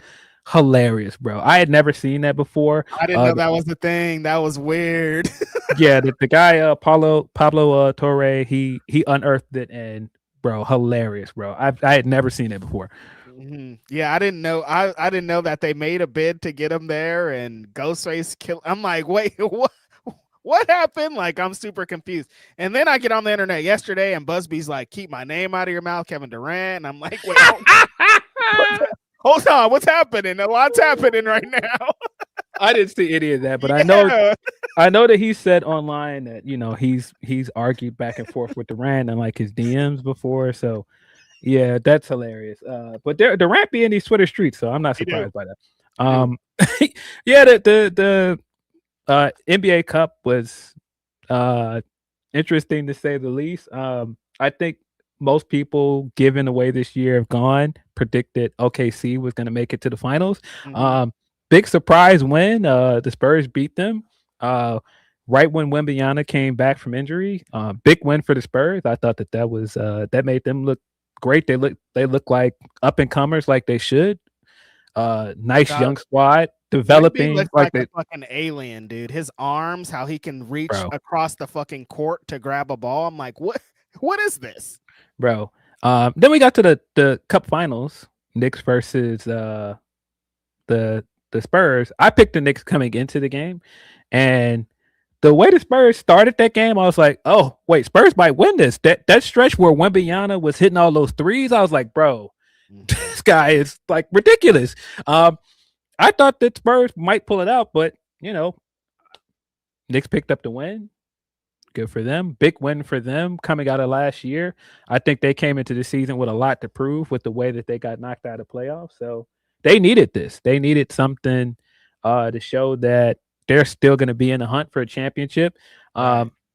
Mike Brown had a lot to prove coming into this year as Tibbs' replacement. So yeah, big, huge win for them. But Knicks fans did exactly what I thought they were going to do, over-celebrated, because they over-celebrate everything. And I was just like, yeah, I just would like Knicks fans to not be Knicks fans at least once. But, you know, every time I try to give them some grace and go, hey, man, good for them. That's cool. And then when I saw they were acting, I was like, here we go. There's a bunch of yours and your herds. Like Tim Boots was stomping. Like the Knicks fans are going ham. You would have thought they won the chip with how they were celebrating. I'm like, relax, you guys. Yeah, there was the banner gate, and now they're talking about not Banner gate. not raising the banner for this. And some people are like, good, they shouldn't. Some people are mad about it. I can see it both ways. Because you know, people are like, well, the Lakers and the Bucks hung a banner. Yeah, but the Lakers and Bucks have won championships within the last 5 years. Yeah. So it's a bit different. It's The Knicks haven't won a championship in like 3 decades. Like it kind of looks crazy if the first banner you've hung since the 60s, 70s is this Fugazi NBA Cup banner. We're gonna have a banner raising ceremony, and it's not for a real chip. I know. I'm chill. Keep that. That looks away. And like I get it. Yeah. See, Mikey V saying 50 years. 50 years. You haven't won a championship in 50 years, and the first banner you raise is that. Like, yeah, I get it. But I also understand if they did want to raise it. Like, you know, I get both sides of the argument. Yeah. I mean, you do want to celebrate a win. They earned it. Like maybe you know. And the fans need something. Like they craving something. They definitely do. They have been demanding a win. Like when I saw Spike Lee out there celebrating, like Spike Lee had like his he was out there with them. Ben Stiller's been all over the place. He shared his video call with Towns. I'm like, hey man, enjoy this. Have your fun. That video of Josh Hart during the celebration. Have you seen this? I have not seen this. Did you see it? Like they're all celebrating around the cup, and Josh Hart is right behind Brunson, and then Brunson jumps because like Josh Hart like grabbed his butt or something. I was like, yo, what's happening here? Huh? You didn't see that? Yo, it looks crazy, bro. And Josh Hart has been trying to make light of it, and he's like, man, they called me in 4K. I'm like, bro, what was you doing back there though? I saw a lot of talk about Josh Hart this week, but I didn't know this is what it was over. Yeah. What the hell? Yeah, but all the people I expected to be over celebrating this and you know, acting like Knicks fans, we're doing exactly what I thought. And I was just like, yeah, I see you guys. Have your fun. Have your fun. But let's relax a little bit. Y'all got it. Y'all got it. Appreciate that, Ben. Deontay Soignier also says authority, reign of terror, Danielson, now this. He was never the guy, and now I gotta suffer for it. LMAO, credit boy need his card declined. Bro, he gonna make sure you give him credit, bro. He is gonna be out there. I did this. Wait, not this. Mm-hmm. Not that part. Cena wanted to do that, but Cena wanted to do that. But other than that, me. Yep. And then my wife is the reason he got hot. She recommended he start rapping. Like, if it wasn't for us, there would be no you. Yeah. Appreciate the down to J. Roy J said, I just say Phil Lindsey said it was okay. Yeah. Phil Lindsey, listen, you need the news, you need the bits, get them from Phil. Yeah.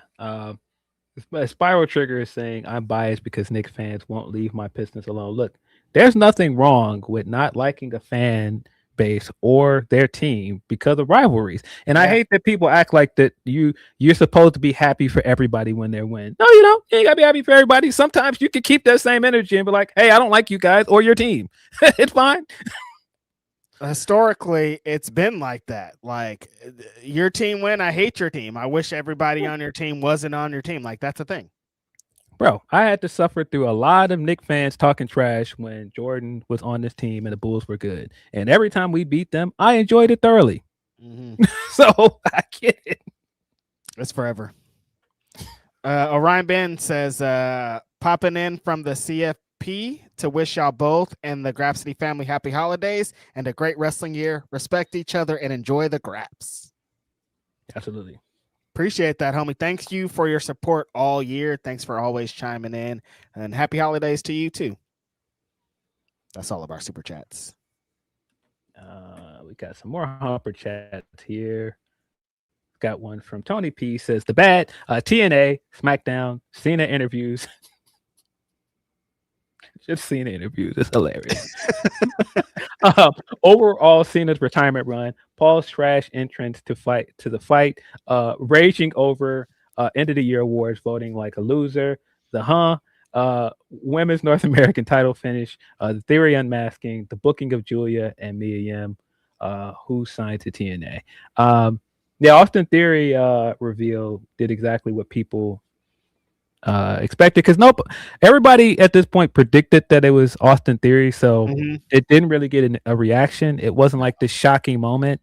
Everybody were getting their Justin Timberlake jokes off.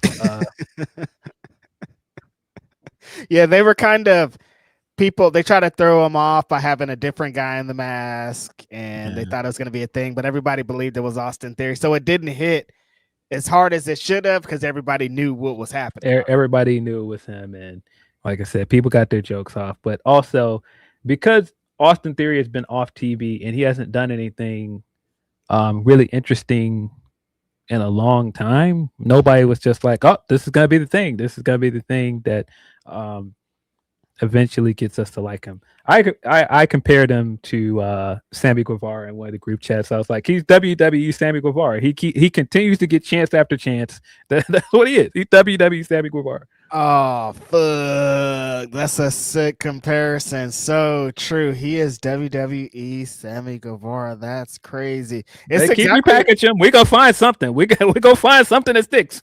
It's exactly like what we were talking about earlier, Phil. They're kind of starting to shove him down there. They're like, Austin Theory's gonna work. You guys are gonna like this guy, and fans are just. It's gonna take some time, man, because I think he has the tools. He can work. He can talk. He has a look, but like. Them continuously saying he's the guy has turned him off to some people. Yeah. And I think, man, look, that this could work out for him. I just continue to be confused why they're not doing more with Grayson Waller. I think Grayson Waller was the better of the two in that tag team. Me too. I think he's a great heel. I think he's got a good look. I think he works well. Like, why aren't they doing more with him? Yeah. Like you say, he's a great talker. Like, why? What are they doing with him? Why are they having with the New Day? Like, what's going on? Super confusing. He feels like a guy that they would make world champion. Honestly, I'm a little bit confused about it. Yeah. But well, we got the reveal. He took his mask off, and I was like, "Hey, yo, I'm tired of using technology." A little JT should have busted out a little move on top of that thing. Does this do anything for the Vision, Phil? Does this help him in the long run? What does this mean? No. Yeah. I think you gotta make your decision at this point with Brian Breaker and move forward. Yep, because that's the guy in that group. Yeah, maybe he's gonna help Braun win the championship. I don't know. Do you think that that's going to happen? They got a good advertisement on the boxing fight last night. I'm sure a shit ton of people were watching it. And right in the middle of the fight, they were like, Raw's going to be on and CM Punk's going to challenge Braun Breaker in the championship thing. Is Braun Breaker going to do it, you think? I hope he does. Yeah. I'm not as sure, though. I think there's a good chance that he could lose and enter the Rumble and win. I just want a shocking young guy to win the fucking world title, though. So I'm kind of into that part. Just like, let this guy win. I want him to win. I don't think this hurts Punk. I think you could still do plenty with Punk going into Elimination Chamber in Chicago. I think they should just give Braun a win, personally. Chicago. World's Ends in Chicago? Yes. Are you pulling up? I'll be there. Damn it. Phone easy, man. Come on. What about me? Oh, yeah, listen, I got Revolution. I appreciate this as somebody that was a bit disappointed because usually the Continental Classic starts in Chicago. Usually it starts on the Thanksgiving Eve episode of Dynamite in Chicago. And I was like, dang, it's not hard here. And I was like, oh, it's ending here though. I knew you wouldn't leave me out. I knew you wouldn't leave me out, Tony. I knew you'd have something for me this Christmas. I knew it. Tired of y'all. Come on, man. Yeah. Some people are pointing out Collision starts early today. It's about to start in about 3 minutes. So we got Continental Classic matches on that show. But this week on Dynamite, we got the big return of Maxwell Jacob Freeman. It was spoiled for a lot of people because it wasn't live. It was filmed in Cardiff, and then of course, because people can't help themselves, they were sharing the clip of him coming out. And Max is back. He came back and cashed in his Casino Gauntlet contract to make it a fatal 4-way for the AEW World Championship at World's End. And then he proceeded to cut a very Max promo that went on much longer than it probably should have. The segment was already going long, and then he came out and it turned into a 20-minute segment. It was just like, all right, let's cut a little bit of this off next time. We don't have to. Max, we can't do 20-minute promos every week, dude. You better chill, man. Like, great to see you back. The energy felt good. Like, he felt like a big star coming out there. Feel like big pop. Like the Happy Gilmore shit, him filming movies, like it feels like he feels like a big star and he looks good. He's talking good, all that. But 20 minutes of tearing guys down, it's a little bit. It's a bit. It's funny, Phil. I was watching it and it felt like on the line MJF stuff that we've gotten. Like it felt like MJF digs. It felt like what we've come to know MJF for. And I was like, that was chill. And then I got online and people were like, that was crazy. Like the Diddy line, them bringing up WWE. Like I didn't even think him bringing up WWE was that crazy. But then I got online and everybody was like, could you believe this? Yeah, I didn't think it was that big of a deal, but kind of chill. It was fine. I wasn't really moved by the Diddy reference. I didn't think it was funny. I was just like, it was a thing that happened and people overreacted to parts of it that I was like, okay. I don't think it's a good idea, and I've been thinking this for a while, that trying to make this Diddy stuff into like a butt of a joke because he's being accused of some really serious things, and I don't think people are aware of how serious it is because people keep trying to make it into jokes. I don't think, and I mean, that's not just a Max thing.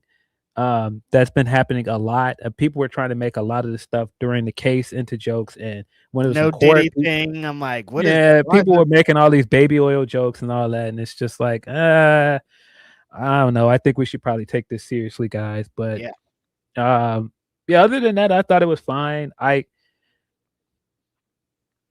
think that there's an immediate disconnect for me because you've been building a story since Swerve returned. And this is kind of why I don't understand why you have Joe in the mix. I don't understand why Joe's champion because you've been building in a direction with the two baby faces going against Joe. And then you just add Max to the mix. He comes in and just, runs everybody down. None of them get a chance to respond to him. And then he just gets out of the ring and it's just like, all right. So if you were invested in any of this stuff to get to this point, what does this really do? Yeah, it doesn't. I'm again thinking like, why didn't they just leave Hangman as champion? Because maybe a better story would be Swerve's trying to challenge Hangman for the belt one-on-one, and then Max comes in interference because they've told stories before when Swerve was champion and Max the thing. Like, there's some dots to be connected there, but like just throwing him in there and like it's. Samoa Joe feels like an extracurricular, and he shouldn't because he's the world champion. He's the champion, and I absolutely think he's going to lose now. Me too. Based on the way that promo went, and just like the way they're treating Max's return, I think that Max is going to win, and he, like I said, got a great reaction. I don't even think it's a bad idea to put the belt on Max. Right. I just think you could have done this without making Joe champion in the middle. And I kind of feel like you're trying to juggle too many things at once. Like, you just brought Swerve back, and this kind of stepped on Swerve's return a little bit. And I don't even think you're doing it intentionally. I just think you're trying to do too many things at once, and I don't think you're doing it in an effective way. Like I said, if this was just Hangman was still champion and Max came back to interrupt a Hangman and Swerve segment and then, put himself in a match, it would be a bit different. Mm-hmm. But I don't think you've really done the work of building Joe up as a heel champion before you introduce Max into it. Yeah.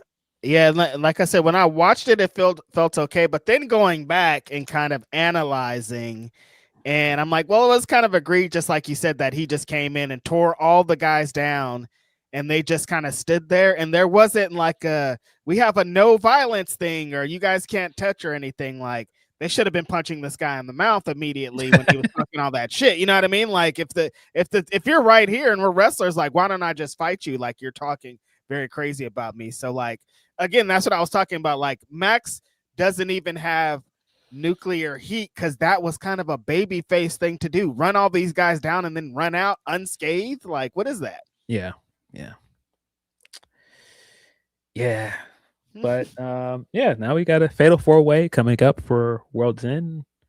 I think the match will be fine, but I definitely think that Max is leaving as champion, and I think that they're trying to do this full circle thing of Max losing the belt at World's End and losing it to Joe. So now he's going to come back and get his revenge at World's End, and he'll probably be walking into 2026 as champion.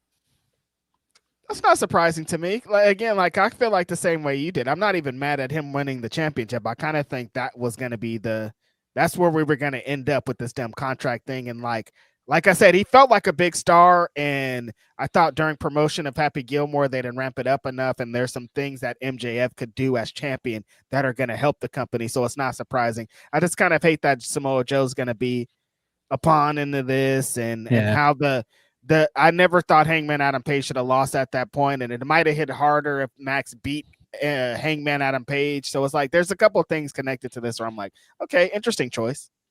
Yeah, I've been trying very hard not to over criticize a decision to take the belt off Hangman, because I was like, I don't really get this. Let's see where it goes. In the last few weeks, I'm just like, I don't get why they took the belt off him. I don't think that this has added anything. I think you could have still had Hangman as champion going into World's End. Could have been telling the same exact story, and it would have been the thing. And I mean, I guess they're trying to maybe get Max's win back over Samoa Joe or whatever's going on, but like nobody's really clamoring for that, are they? No, you could have did this without Joe. You could have had him just beat Hangman, because you already had this arc throughout the year of Hangman and MJF reigniting their feud. Right. Essentially why he addressed MJF. I mean, he addressed Hangman first, because it's like, we've been having this thing, we've been beefing, we know what the tension is here. Yeah.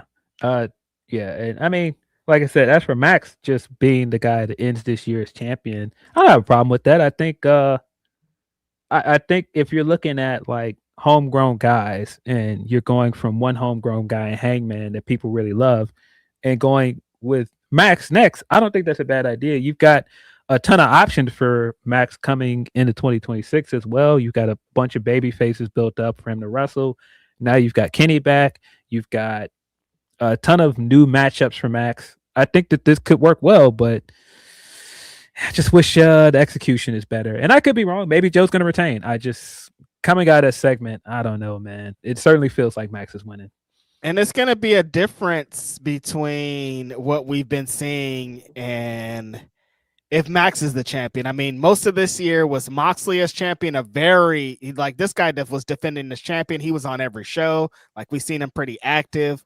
Like, when Max gets the championship, it's not going to be like that. Like, we're going to move into a different realm with how our world champion is presented. And do we want to get back into that is my question. Yeah, I don't know. I mean, he's a big star, so it doesn't take away, but it's like it's gonna be a different presentation for the world champion. Yeah, he's a different kind of heel than Mox as well. Yeah. So I think it can work. And like I said, there's so many feuds that I would like to see. I came away from this segment like, man, I would really like to see a Max and Swerve program. Yeah, same here. And They've been brewing, they've been building a thing for a while that they need to blow off for sure. Yeah, and that's been one of those big matches for Swerve that we haven't gotten yet. I would really like to see that, but yeah, I don't know. Maybe we're wrong. Joe's gonna retain, and I don't know. It's so much about this that it wouldn't really make sense now if Joe wins. Like that's what I was gonna say. That's like the least interesting part of this, I think. Yeah, you really taken all this time to build up the fact that Max still has the contract. You made the point of doing this whole segment to make sure he still had the contract to get to this point. If he now cashes it in twice and loses, that wouldn't make sense.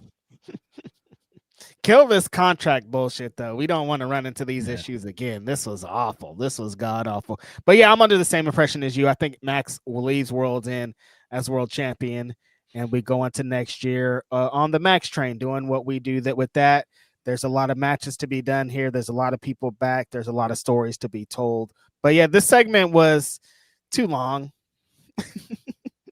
Yeah, definitely. That's it. Yeah, like you said, we got this battle royal. This battle royal is kind of all over the place. But at the very least, we're getting Ricochet versus Bandito coming out of it. I think that's the best possible matchup coming out of this. And if you're not going to put the diamond ring on Max coming out of 2026, the guy that I think would benefit the most out of it is Ricochet with that gimmick as a heel. So this is I really like where we're going, even if this is like, you got two folds here. If Ricochet wins here and he gets to go forward with the ring and giving him possibly a big win over Bandito, I think that's a big move for him.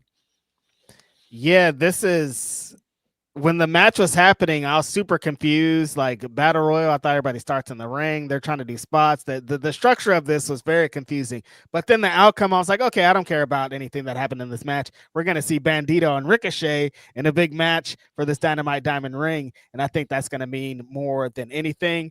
With the year that Bandito's been having it, to have one more with Ricochet before it's all said and done, I think is going to be super fire. Max is not really connected to the ring at this point. Did you think that it was interesting that he came back on the show but wasn't in the match? Well, that's kind of how I knew he was going to be back. Once they announced the Battle Royal, I was like, he's taking part in the Battle Royal every year. So he's going to come back. But he doesn't need it, because winning the ring gets you a title match. He already has a guaranteed title match with the contract. That makes sense. So why would he enter the Battle Royal? He doesn't need to. Mm-hmm. Huh. Yeah. What about if Bandito wins, though? Is that an option? Does that make sense?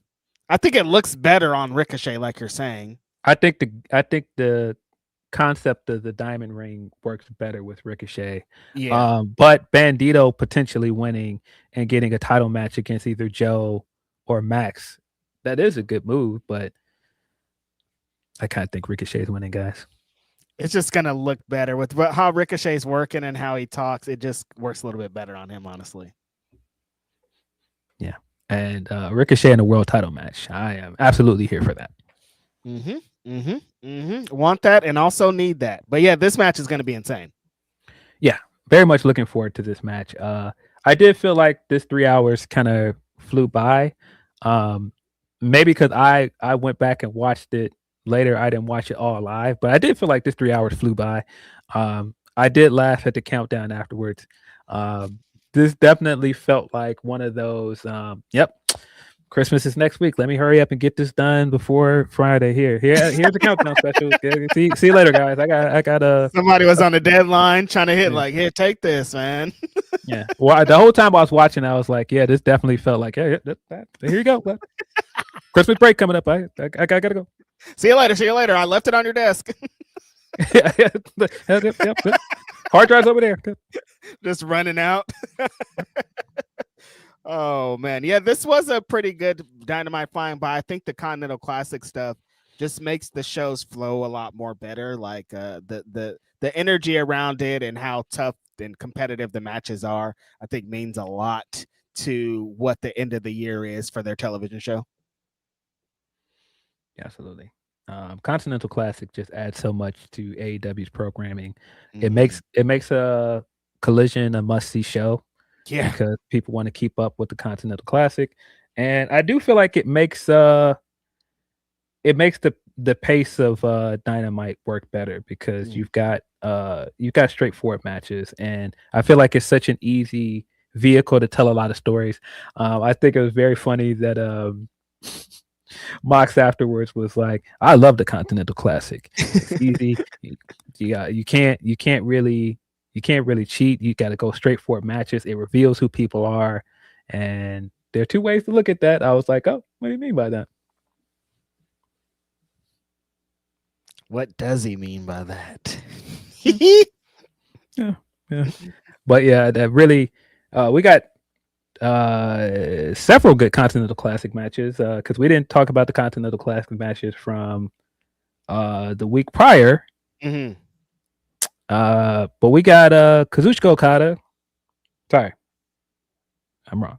I mean Collision matches from last week that we didn't talk about. We got Claudio versus Takeshita, which was fire. Really, really good match. These two guys are incredible. Claudio has been on a great run in this tournament. He's felt like the man. I love that he had a lot to prove coming into this match as a guy that beat Mox already in this tournament. And he ended up getting a draw in this match with Takeshita. They split 1 point apiece. They both, at that point, were leading the blue division. Well, tied for the lead in the blue division. But I thought this match was incredible.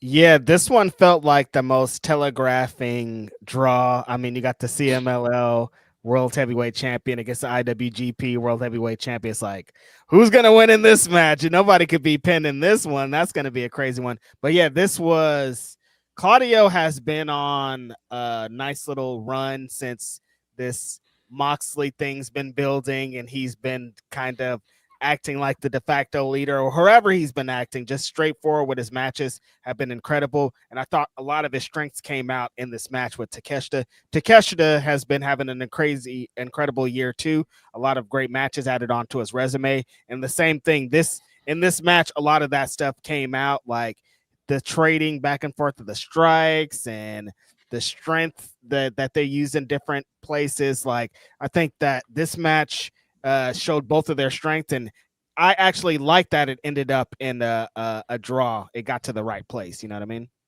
Yeah. I really like this match, but Speedball versus Kevin Knight, this was a banger. Love this match. If I had to pick guys that I think have benefited the most from this tournament, I would say both these two guys, Speedball and Kevin Knight. Kevin Knight has been having great matches throughout this tournament. I've already heard great things about the match today with Okada. Sounds like that's going to be a good one. But this match was really, really good. Speedball picked up the win here, but I thought Kevin Knight looked great even in defense. Just a great fast-paced match, great showcase of what both these guys do well. Yeah, this is a Righteous Reg invitational match right here. Just like two guys that I've been a fan of for a long time, going 1,000 miles per hour. So many counters in this because they're tag team partners, so they've seen what each other can do. So they were constantly getting out of and getting into things. Super fast pace. Mike Bailey starting to lock into that I'm Mike Bailey and nobody could fucking beat me, and I'm gonna kick you in your mouth and do some spectacular things that's gonna change the world.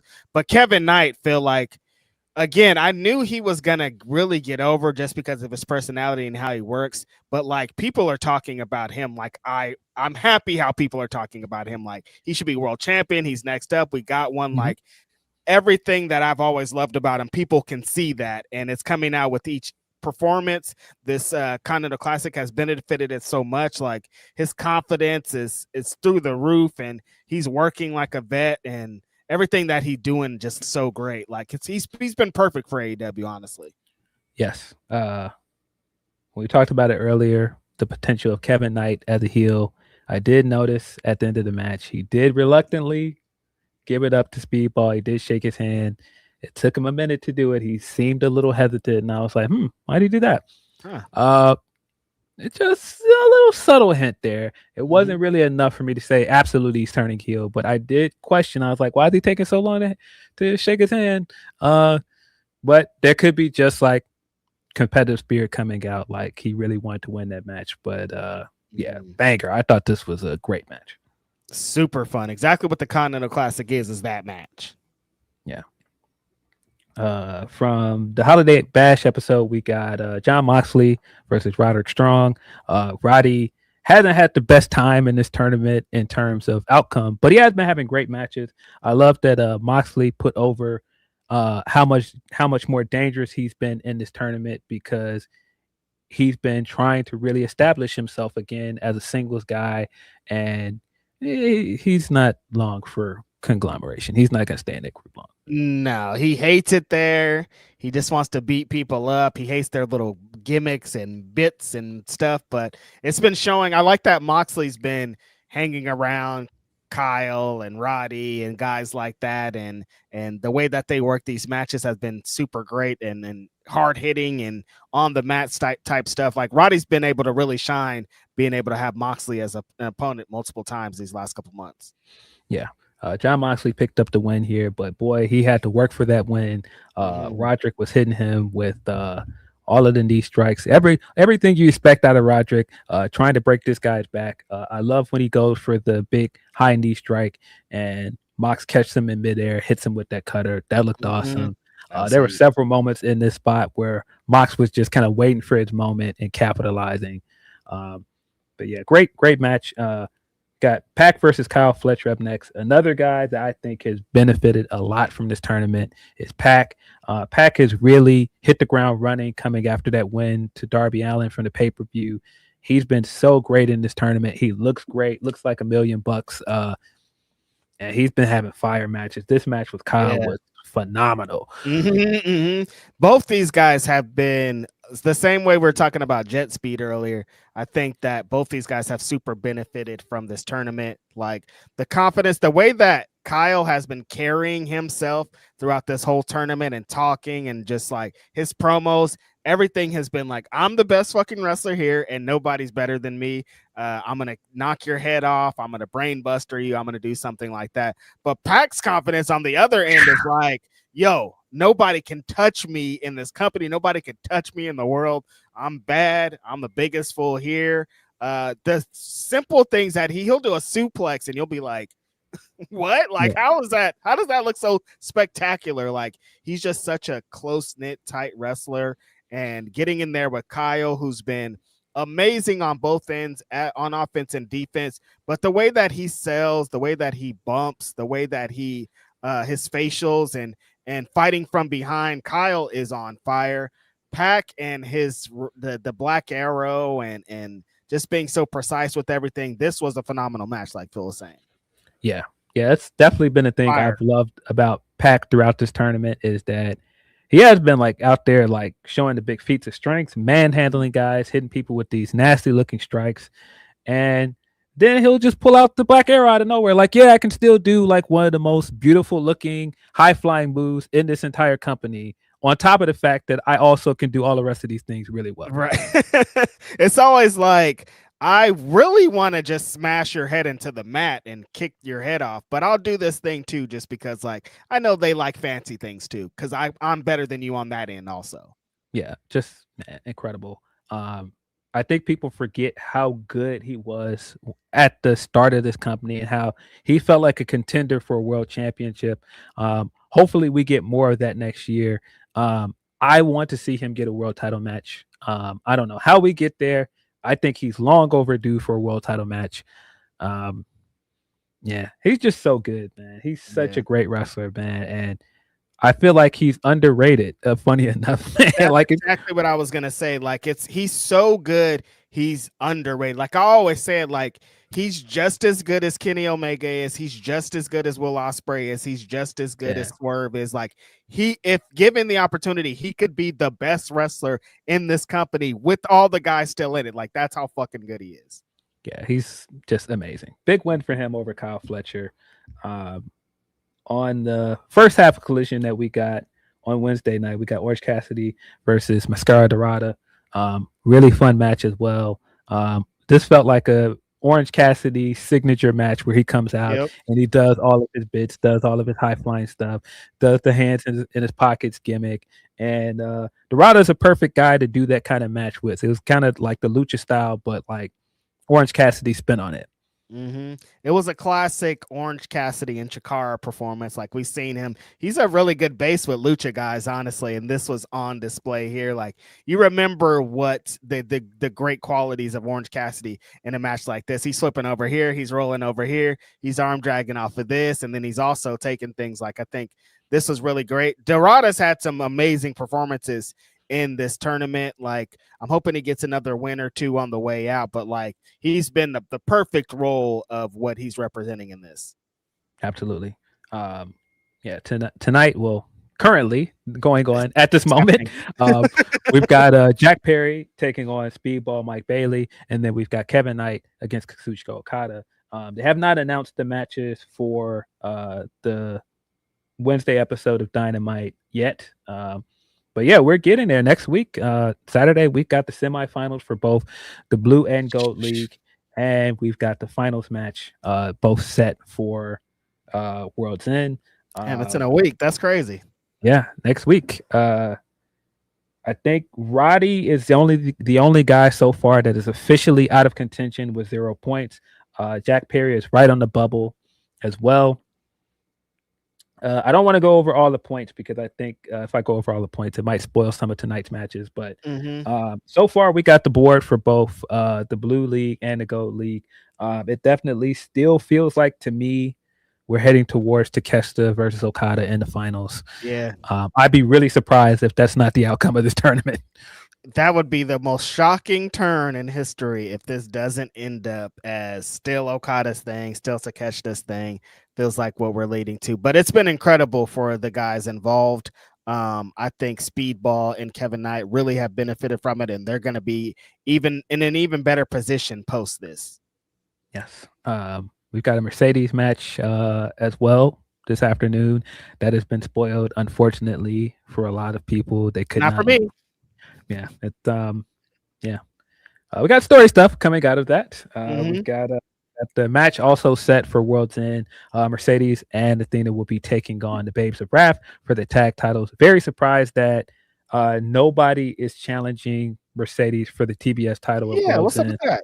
This feels like the best time for somebody to really come gunning for her because she looks vulnerable. So I was kind of surprised that we didn't do that. That tells me we're probably going to have something set for Revolution.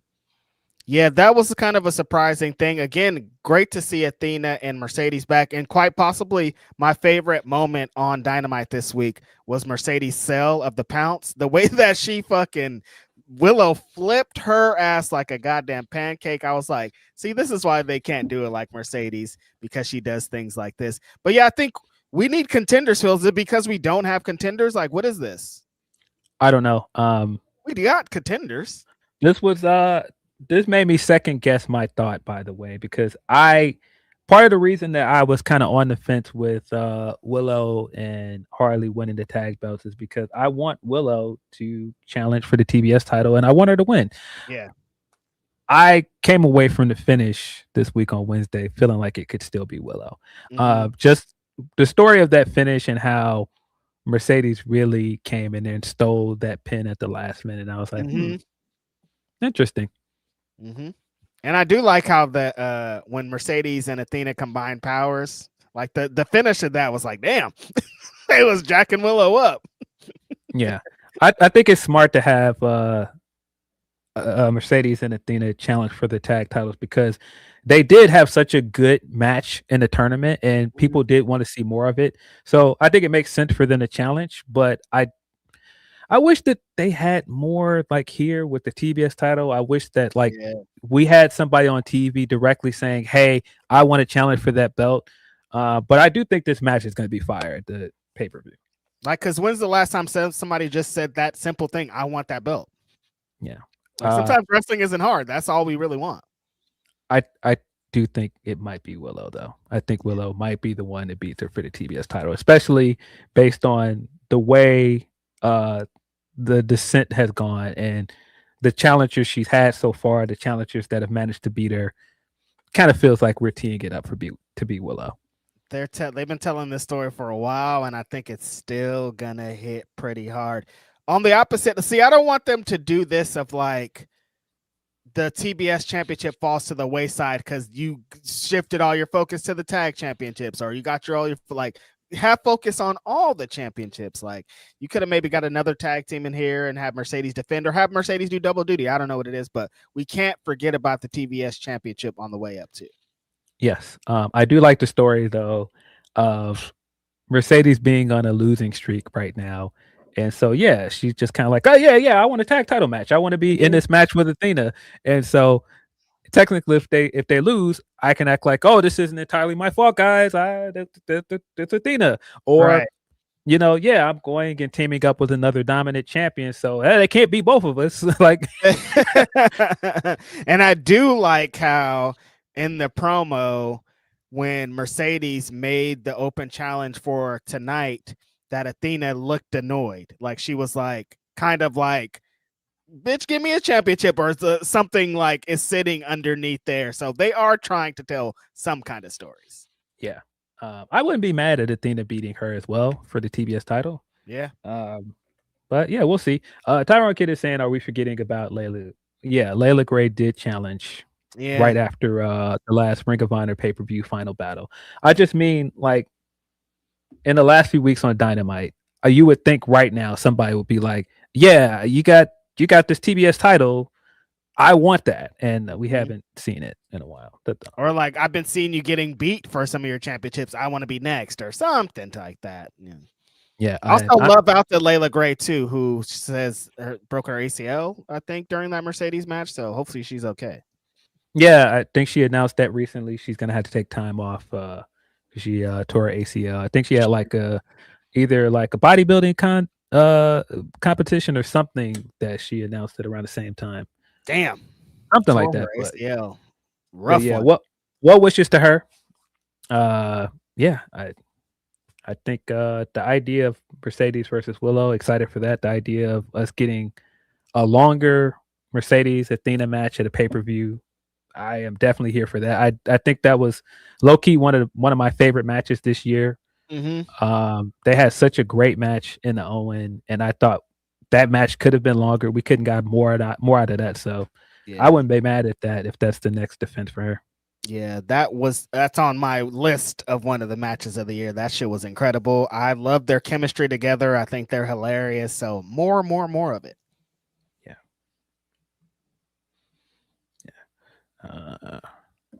I keep thinking there's wrestling tonight because I keep thinking Collision is tonight, and I keep forgetting it's on now. It's on now, brother.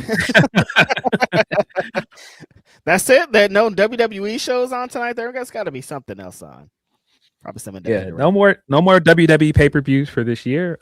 Survivor Series was their last pay-per-view. World's End coming to us live. Chicago, Illinois. Sorta. Chicago, Illinois.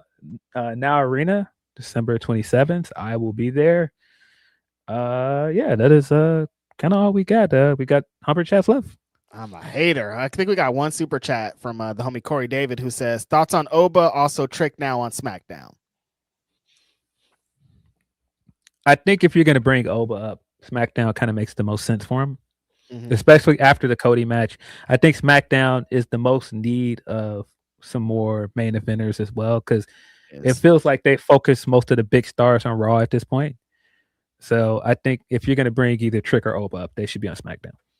Should they be on the same show if they come at the same time? I don't think it hurts them. Yeah. Could be worse. I did see a SmackDown spoiler for next week. Interesting. Very interesting. You saw that? I did not. Pretty big thing. I don't want to spoil it for anybody, but you know. Oh, it's that pre-tape thing? No, with some guy named Carmelo Hayes. Yeah, that's what I'm talking about. Yeah, I saw it. Oh, you saw it. So yeah. Cool. We'll see. Yeah. Cool. Look, black wrestlers have came up this year, Phil. I've been feeling good about where we're at and what we're doing. And even on that side, I think they've been doing a lot of fun stuff. Because the Cena the Cena retirement show was a black ass show. You know what I mean? It was. Yeah, I think that I just wish that they would have just done a better finish to the open match. Me too. Yeah. And all those matches were sprints. They were like 9 minutes. The tag match was like 6 minutes or something. I'm like, they could have gave them 10 at least. Yeah, because nobody came to see that. They came here to see John Cena. Hey, let's get to the point. Get to John Cena, and then that's what they gave us. Well, you're right on the money. They did not care about them matches, and they were giving up some heat. And them crowd was like, "Bring out John Cena. What are we doing? What is this?" And like, I'm not mad at it. They sold them on this is John Cena's last match, not the rest of the shit. Yeah. Yeah, if you would have told me some of the people that were mad at this, boy, I was dying laughing. I was like, what? I thought this was for you, though. That's me, too. I'll say exactly what I was saying. It's like, but they did this for you, though. What do you mean? Why are you mad? We're not happy. We got a few upper chats left. From Tony B, he says, to women's wrestling, Saya Kamatani being the first woman to win the Tokyo Sports MVP, Awesome. and Mercedes Moné finally getting her flowers. Women being the best thing in WWE early in the year. For a long way, the AEW women's division has come, even with current hiccups. Yeah, man, big shout outs to Saya Kamatani. Historic for her, first woman to be Tokyo Sports MVP. It really couldn't be anybody else with the year she's had. She's got the big match coming up at the Tokyo Dome with Shuri as well. Very much looking forward to that. Yeah, that shit looked amazing, seeing her up there, getting that honor, and well-deserved this year. Mercedes is winning all the fucking awards, and nothing has made me happier this year, Phil, than now in every promo that Mercedes does, she's like, the #1 PWI women's wrestler. I smile the biggest fucking smile when she says it, because there was a time when I told you guys, she not fucking with PWI. So now for her to bring it up in every promo has been amazing. She keeps sharing that fake cover. That's really funny to me. So but yeah, she was named Woman of the Year by Sports Illustrated. Well deserved. I assumed a lot of people are going to give her that honor, Women's Wrestler of the Year. Yeah. We're going to give you guys our year in review stuff next week. I don't know. Could it be interesting to see who both of us pick as Women's Wrestler of the Year? Maybe it might not be Mercedes. It could be somebody else. I don't know. Phil could think of somebody else. I don't know. Yeah. Before we slide out, the Hardy Boys are your tag team of the year? No.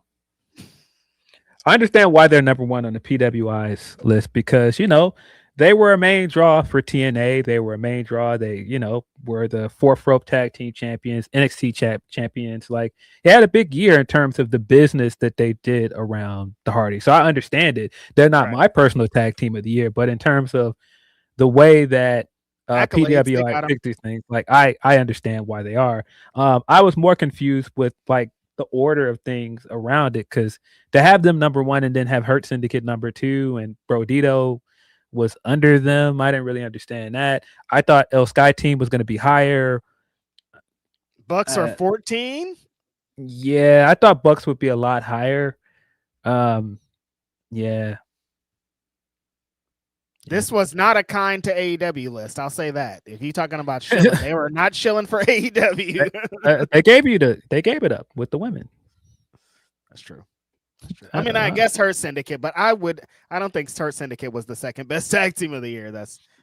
I was really surprised to see them at #2, and I've enjoyed them this year, but I wouldn't say like I wouldn't have picked them at #2. I thought El Sky Team was going to be a lot higher. But yeah. I didn't work on this one, as you guys can see. I only worked on the 500 this year, the women's, the tag team ones. That's on the homies, and choices were made. I'm not mad at it. I did. It's hard to make a list. I did list my top 5 AEW and WWE pay-per-views of the year for Bleacher Report. That is one of those lists that somebody can yell at me for. But yeah. See, Phil can stand on that one. His name is actually on this one, not just to the team that he's on. I haven't looked at anybody responding to that list. I haven't seen if anybody's yelling at me, but I was like, I don't think this was a great year for WWE pay-per-views. Just the way that all the pay-per-views have been received on ESPN so far has not been great.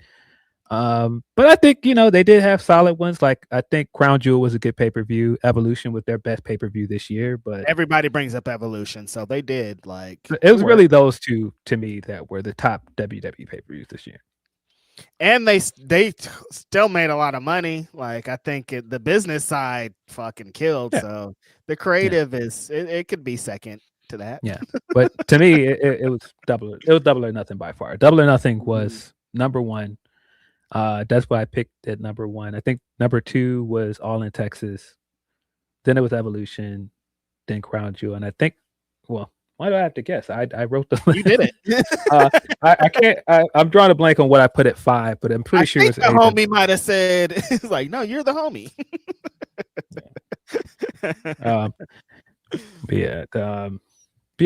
Double or Nothing was by far best pay-per-view this year. I'm thinking because since we have our stuff next week, I've been thinking of music and wrestling and match of the year. I'm like, the finish to Hangman and Ospreay, man, fuck, like it's gonna be hard to top that shit, man. It's gonna be really hard. Nah, it was that's why I was saying the ending of that pay-per-view was so good. Mm-hmm. Yeah. I don't know. It's gonna be tough for anything to top. AEW Revolution was 5, which Revolution was also really good. Was that Double or No? What was Double or Nothing? Wasn't in Vegas, so I was at All In and Revolution. Revolution coming back to LA, baby! Bing, bing, bing. No, and I'm sorry, I mixed it up. I look at this. I wrote this and I got it wrong. I said Double or Nothing at number 1, then All in Texas at 2, Evolution at 3, and I put Elimination Chamber at 4. And number 5 was Revolution. It's tough to not put Elimination Chamber in the top 5. The big Cena heel turn. I thought the women's Elimination Chamber was really good. That was when Jade came back. And yeah, I thought, funny enough, I thought both Elimination Chamber matches were better than the Rumble matches this year.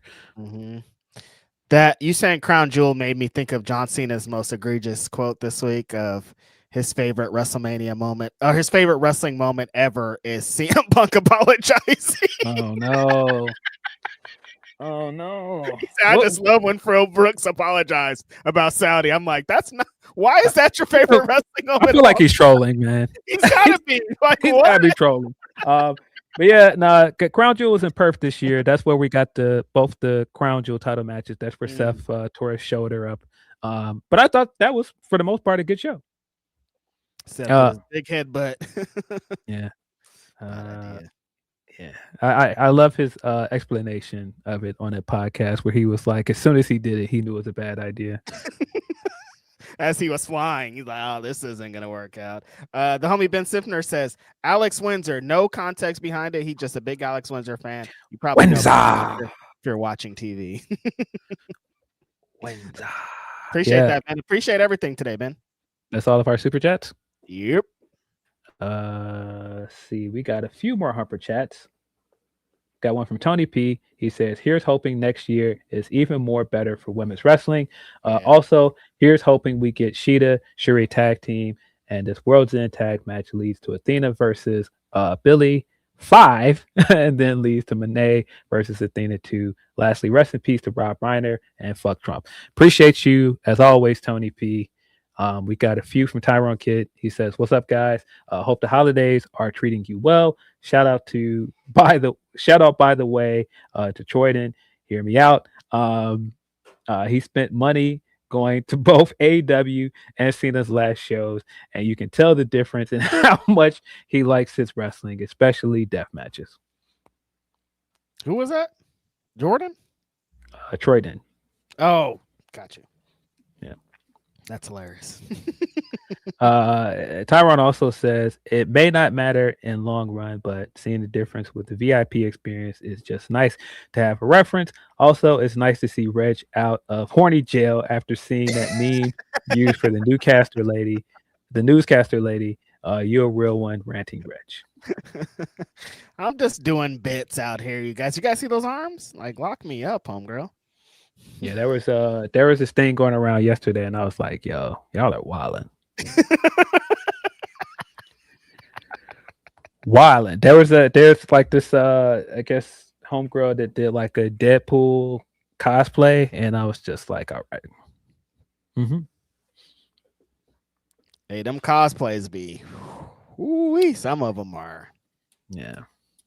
I'll tell you what. Kids go to some of these cons, man. I was like, I don't know. Yeah, absolutely. That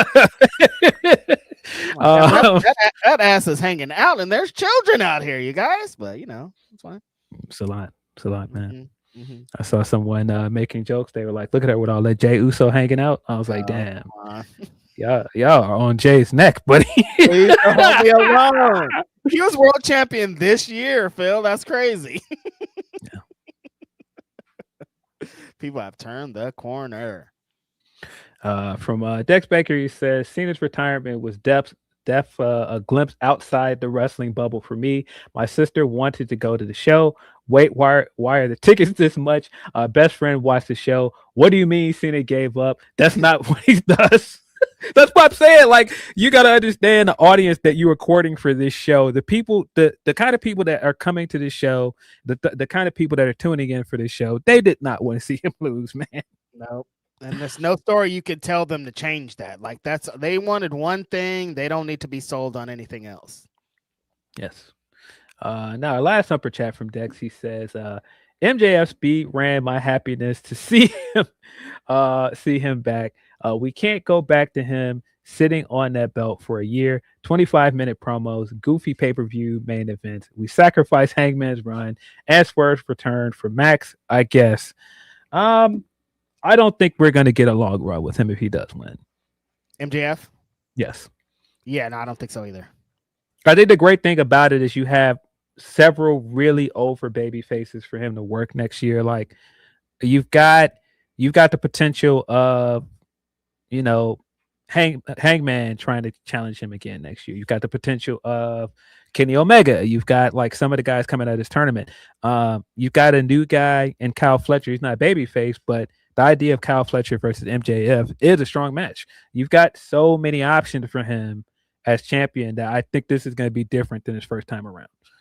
Absolutely, but like next year is the triumph of Will Ospreay, right? That's where we're leading to. We should be leading to.